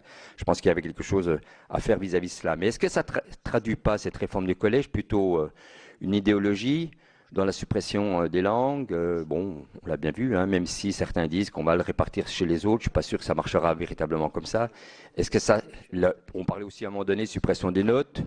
On parle de différents types de programmes, on ne va pas tout mélanger, mais est-ce que ça ne traduit pas certainement un certain type d'idéologie de bienveillance, comme vous dites souvent, à savoir, voilà, on va faire en sorte que tous les élèves réussissent, mais à force de faire cela, on va tuer le collège encore de manière plus forte, parce que les élèves, les meilleurs ou les plus ambitieux ou les plus travailleurs, ceux qui ont envie de réussir, les parents, permettaient cette mixité sociale à les envoyer dans des endroits difficiles, parce qu'il y avait justement cette spécificité-là, on va encore ghettoiser encore plus les collèges.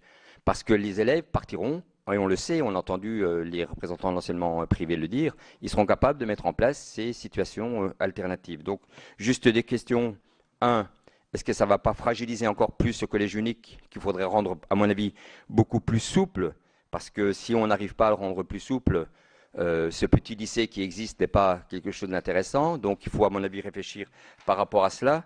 Et puis, je n'ai pas parlé de vie scolaire, de note de vie scolaire. On pourrait s'interroger sur la note de vie scolaire. On pourrait s'interroger sur le fait que, quand j'entends le représentant des syndicales des chefs d'établissement qui nous dit on ne peut pas noter les profs, qui mieux que les chefs d'établissement connaissent le travail des profs, qui mieux que les chefs d'établissement peuvent dire quels sont les bons profs ou les mauvais profs. Je crois qu'à un moment donné, on peut s'interroger par rapport à ça aussi.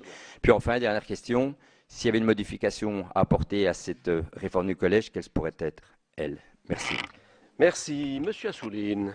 Merci, Monsieur le Président. Je vais mettre autant de temps que Monsieur Grosperrin à poser ma question. Je crois qu'à travers cette audition,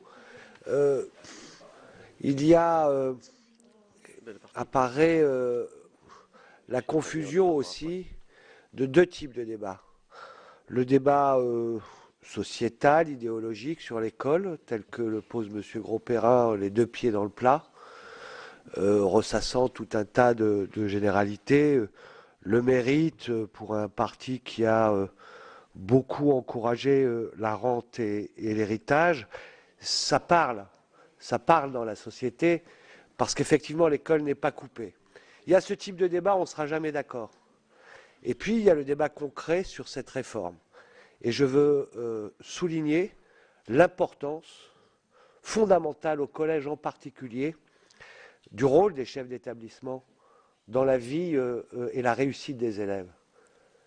J'ai 3 enfants, j'ai pu constater, mais ça je l'ai vu à travers l'ensemble des écoles et des collèges de mon arrondissement, que selon l'équipe dirigeante, le collège était apprécié, vivant ou en perte de vitesse. Et ça pouvait changer dans le même collège, avec la même population, avec les mêmes équipes enseignantes, tous les 3 ans. Et donc, moi, ce qui m'intéresse, c'est là le concret, pas seulement le débat général. Et le rôle fondamental que vous allez avoir, chef d'établissement, dans la mise en œuvre. Et toutes les questions qui sont posées, que vous avez posées, d'une façon ou d'une autre dans les difficultés, sont les difficultés de la mise en œuvre d'une réforme. On a l'expérience sur les lignes scolaires. Le débat général sur est-ce qu'il faut libérer du temps avait été réglé, y compris par M. Châtel. Dans la mise en œuvre, on s'est mis à tout mélanger, parce qu'il y avait forcément une réforme d'une si lourde machine, des grandes difficultés de mise en œuvre, de mise en adéquation, d'adaptation selon les territoires, etc. Et d'un coup, c'est mélanger les deux débats entre les difficultés qu'on peut pointer et le bien fondé de faire qu'il y ait plus de temps d'apprentissage si on veut mieux réussir. Et donc là, posez votre question, s'il vous plaît. Oui, donc la question, c'est pensez-vous que à partir du moment où le top départ avec un décret a été donné, tout ce qui est de votre ressort comme chef d'établissement pour la mise en œuvre, notamment la gestion des 20%, la mise en œuvre concrète de l'interdisciplinarité, etc., qui interroge, ce n'est pas des choses simples, vous pensez qu'on pourra, à la rentrée de septembre 2016, être opérationnel, pas peut-être parfaitement, mais que c'est possible. Merci, Monsieur Assouline. Madame Duchesne. Non, elle est revenue. Non, elle est revenue. Bon, je voulais dire en préambule que je n'y croyais pas à ce qu'on me donne la parole, donc en préambule... Je la donne parce que vous l'avez demandé, mes chers collègues. Voilà, je ne vois pas qui est le représentant de l'État dans un conseil d'établissement. Il y a le représentant du département, pour les lycées, c'est la région, et pour les écoles, c'est donc la ville. Alors, juste cette petite précision pour qu'il soit plus clair. Après, ma question rejoint celle de monsieur Abad, je crois. Désolée si j'écorche le nom.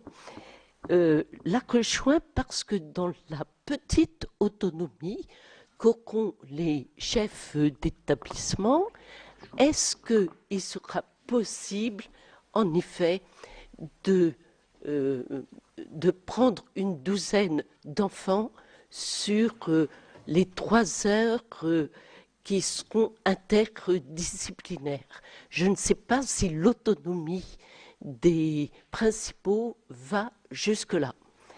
Et puis, enfin, quelque chose aussi que j'avais trouvé de positif dans la refondation de l'école, c'était le rapprochement, et je sais que M. Karl partageait cet avis, c'était le rapprochement entre l'école et les 6e dans les collèges. Comment ce rapprochement sur le plan pédagogique pour les disciplines fondamentales va pouvoir s'effectuer? Merci. Madame Cartron. Oui, Monsieur le Président. Je crois qu'un des intervenants a dit que cette réforme du collège, c'est une réforme de société.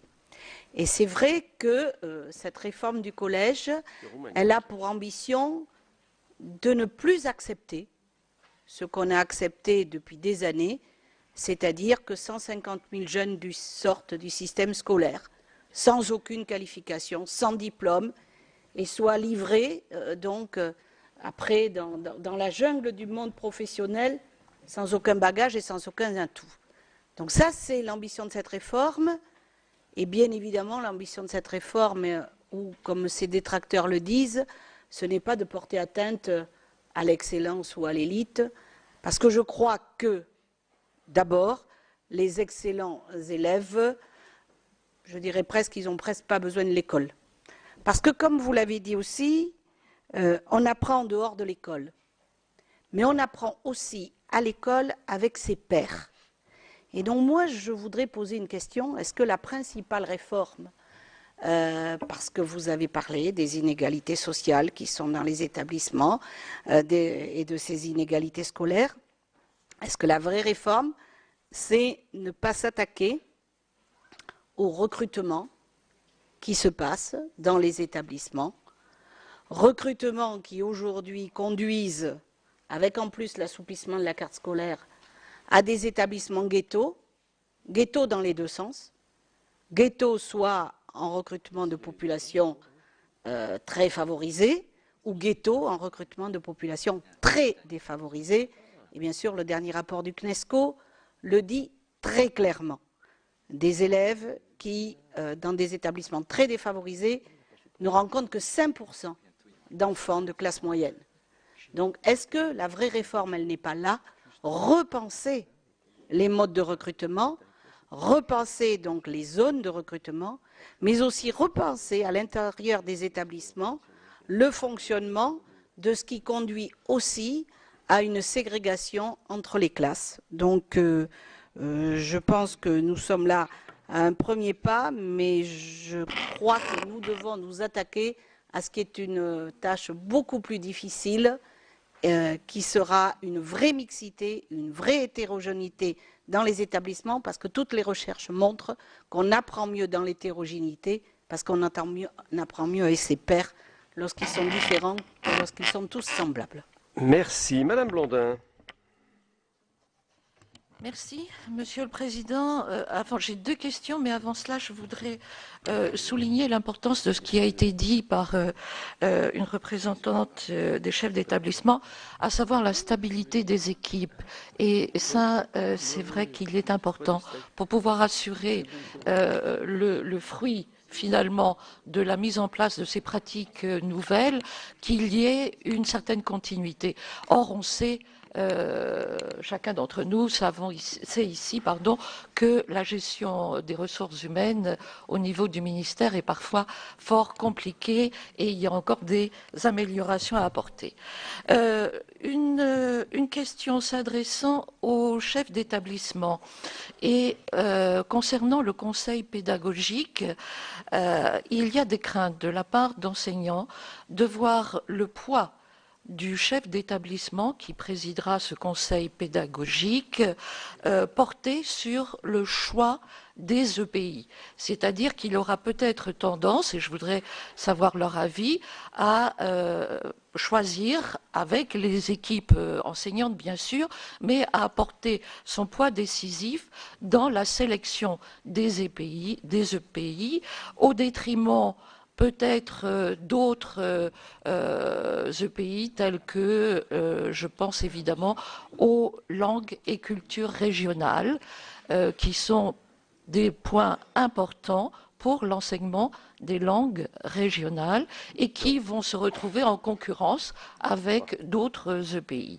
Donc ces enseignants sont véritablement inquiets de voir le choix qui va pouvoir être donné, surtout que les enseignants de ces langues régionales sont parfois détachés sur plusieurs établissements et ont peut-être un moins de poids pour pouvoir agir dans ce conseil pédagogique.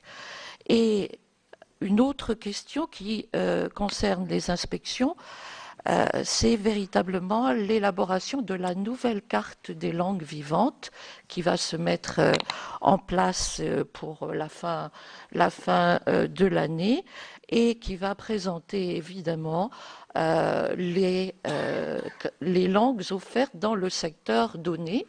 Et j'insiste bien entendu auprès des rectorats, mais également auprès des inspections académiques, de la nécessité de prendre en compte ces langues régionales qui viennent d'être reprises par le président de la République pour la ratification de la charte minoritaire des langues. Merci Madame Blondin. Permettez-moi, mes chers collègues, de saluer la présence dans les tribunes de fonctionnaires du Sénat italien et de leur souhaiter en votre nom la plus amicale bienvenue au Sénat français. Monsieur Savin. Merci Monsieur le Président, Mesdames, Messieurs. D'abord, merci d'avoir participé à cette table ronde et puis de nous avoir donné un peu votre point de vue. Nous avons bien entendu, vous avons entendu parler d'organisation, d'autonomie, de travail, de contenu des enseignements, de formation, mais par contre, il y a un point qui n'a pas été abordé et je suis assez surpris qu'un chef d'établissement, les représentants des chefs d'établissement ne l'aient pas abordé parce que sur le terrain, lorsque nous sommes, et ça se produit de plus en plus, des chefs d'établissement que nous rencontrons nous parlent d'un problème récurrent dans les collèges, un problème de sécurité, de discipline. Or, aujourd'hui, si on veut assurer aussi des enseignements qui soient de qualité, il faut aussi assurer dans ces établissements, dans ces collèges, la garantie que tous les élèves et les enseignants puissent assurer leurs cours de façon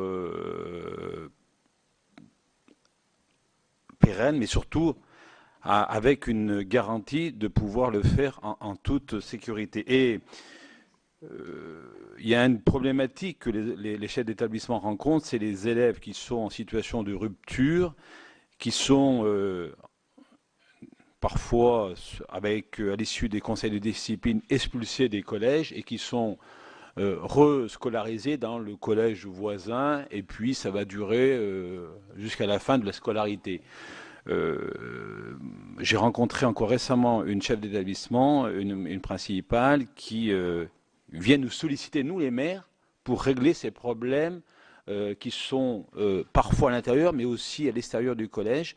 Et j'ai pas senti, j'ai pas vu dans les propos de la ministre, entendu dans les propos de la ministre, mais aussi dans ce projet de réforme, mais aussi aujourd'hui dans les explications que vous avez données, ce point qui est élaboré, qui me paraît assez important. Bien sûr qu'il faut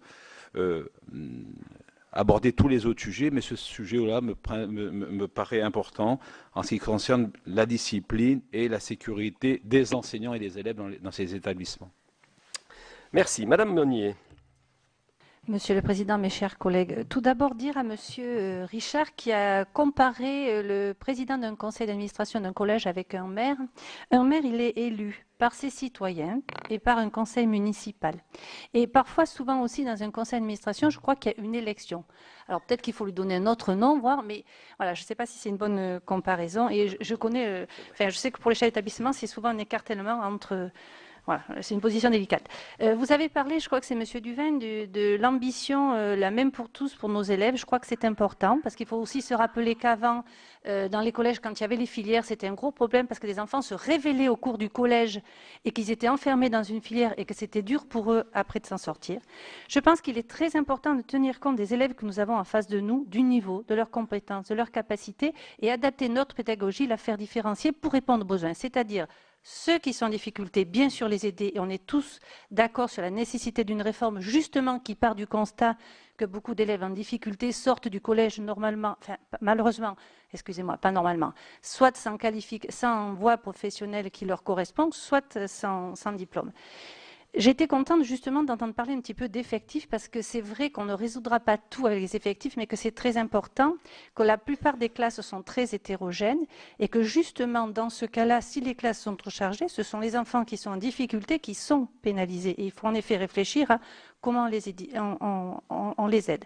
Ma question portait sur le brevet. À titre personnel, je pense que c'est une bonne chose le brevet parce que quand on le passe en tant qu'examen, parce que c'est la première fois que les élèves passent un examen. Et est-ce qu'on ne peut pas, c'était ma question, réfléchir à son devenir, mais en fonction de l'après?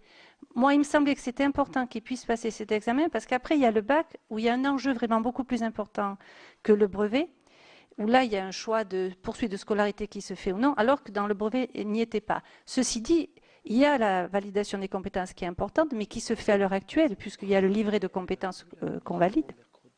Et que le brevet, c'est un examen qui permet de voir un petit peu où on en est face à la notion d'examen. Voilà. Qu'en pensez-vous par rapport à voir ça plus globalement que juste voir l'examen, le brevet de fin de collège, voir dans la poursuite de la scolarité? Merci. Merci. Madame Jouve. Oui, merci, Monsieur le Président. Je partage complètement l'idée de Monsieur Roumaniac sur le fait que l'éducation ne se fait pas seulement au collège. Par contre, je crois qu'il est nécessaire de prendre en compte la vie des collégiens dans leur globalité, c'est-à-dire leurs conditions d'accueil au collège, puisque la journée d'un collégien ne se résume pas aux enseignements, mais à ce qui concerne la vie scolaire, le transport, la restauration, la sécurité, comme le disait Monsieur Savin. Ma question concerne une catégorie d'enseignants spécifiques que sont les professeurs documentalistes. Leur rôle est, me semble-t-il, important dans la mise en place des enseignements pratiques interdisciplinaires. Pouvez-vous m'indiquer si une réflexion a été engagée au sujet de la place des centres de documentation et d'information dans les collèges? Je rejoins d'ailleurs complètement la remarque de M. Roumaniac sur la nécessité de former les élèves à l'utilisation d'Internet, et c'est déjà la mission des CDI. Merci. Qui commence la série de réponses à ces différentes questions? Monsieur Richard. Il en faut un.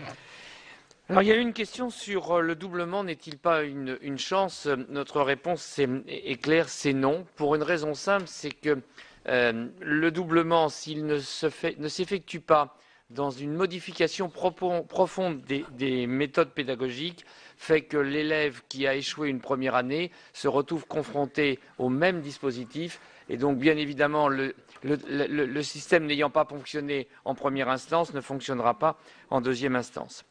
Quelle évolution sur la réforme?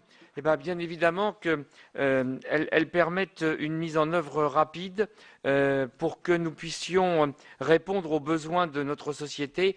Et plusieurs de vos interlocuteurs ont mis en évidence le fait que nous formions les citoyens de demain et que donc là, nous avons tous une responsabilité à partager. Alors, les questions sur les effectifs. Nous pensons que ce sont plutôt les méthodes pédagogiques qui ont d'importance plutôt que les effectifs. Or, dans ce domaine, on a par exemple les fonctionnements en groupe de besoins. où on rassemble 3 classes et on met 4 enseignants, qui permet effectivement une individualisation. Et c'est cette individualisation qui est tout à fait préférable, parce que en jouant simplement sur les effectifs, on va être confronté à ce que mon collègue disait tout à l'heure, c'est-à-dire à des problèmes matériels de dimension des établissements. Ils ont été conçus à une certaine époque avec des normes et on ne déplace pas les murs, nous le savons bien. En ce qui concerne sécurité et discipline, les chefs d'établissement que nous sommes, et bien évidemment nous y sommes très attachés, mais nous savons depuis les travaux menés entre autres par Éric Debarbieu que c'est en travaillant sur le climat de l'établissement que l'on fait avancer cette question. Et nous pensons qu'il est effectivement toujours préférable, parce que nous sommes des pédagogues, d'être dans une démarche où l'on va convaincre plutôt que contraindre. Bien évidemment, ne jamais renoncer à sanctionner lorsque la démarche de conviction n'a pas fonctionné. Et puis sur le brevet, je répéterai ce que j'ai dit tout à l'heure, nous pensons qu'il n'a plus sa raison d'être aujourd'hui avec la validation du socle commun à l'issue de la classe de 3e, et que par ailleurs, pour les élèves, ils auront tout le temps, lorsqu'ils seront au baccalauréat, en lycée, de préparer le baccalauréat. Et que cette épreuve, qui s'est complexifiée, parce que je rappelle qu'elle comprend une période, un temps de contrôle continu, 3 épreuves terminales, des épreuves ponctuelles avec l'épreuve d'histoire des arts, la validation de compétences, fait que c'est une organisation très lourde pour les établissements, avec un nombre considérable d'heures de cours qui ne peuvent pas être assurées du fait de l'organisation de ces épreuves. Et nous pensons qu'il est très nettement préférable pour les élèves de bénéficier d'heures d'enseignement que de se disperser sur un diplôme qui d'ailleurs ne débouche sur rien, puisqu'il ne détermine pas la poursuite d'études en seconde générale ou en seconde professionnelle, et que bien évidemment c'est la validation par le conseil de classe qui est recherchée par les élèves plutôt que la réussite au brevet. Merci. Merci. J'avais oublié notre collègue M. Quesnel qui a une question à poser. Oui, merci Président. C'est vrai que je suis un peu excentré, donc, et que tu n'aimes pas trop l'extrême droite. Tu as raison d'ailleurs. J'ai une petite question poil à gratter par rapport aux personnes qui ont bien voulu venir aujourd'hui. Vous êtes des courroies de transmission. Vous faites partie de la hiérarchie de l'éducation nationale. Comment se fait-il que nous constatons qu'il y a quasiment 74% des enseignants qui sont opposés à cette réforme ou qui se déclarent opposés? Certes, c'est qu'un sondage. Est-ce que finalement cette courroie de transmission entre le ministère, les inspections, les directions et les enseignants, cette courroie de transmission fonctionne? Est-ce que cette réforme a été mal expliquée aux enseignants? Si elle est utile, et je crois qu'elle a une certaine utilité. Ça, c'est ma première question. La deuxième question, c'est, je ne vous ai pas entendu parler d'orientation. Certes, il y a un module EPI, initiation à la vie économique, mais s'il n'est pas choisi dans un établissement, est-ce que l'orientation met une croix dessus? Merci, M. Quesnel, qui veut répondre à cette question et aux précédentes. Madame Payette. Je vais peut-être profiter déjà sur la courroie de transmission des personnels de direction par rapport à la réforme. Il me semble difficile que les personnels de direction expliquent déjà la réforme, alors que les textes sont à peine en cours de publication, et que d'autre part, il y a quand même eu dans la vague médiatique, dans l'ensemble de la sphère publique, une série de, je le redis, de désinformation, de réalité tordue, qui peut expliquer que lors d'un sondage, des personnels se prononcent sur une forte inquiétude quand effectivement il y a eu beaucoup de désinformation.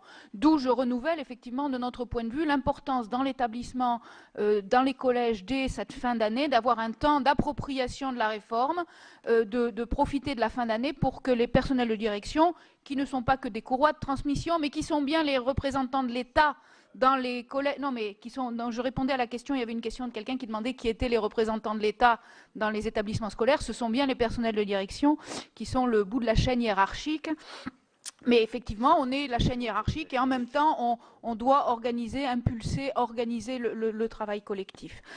Moi, je confirme tout à fait, enfin, j'ai exactement la même opinion que mon collègue du SNP2N sur le redoublement.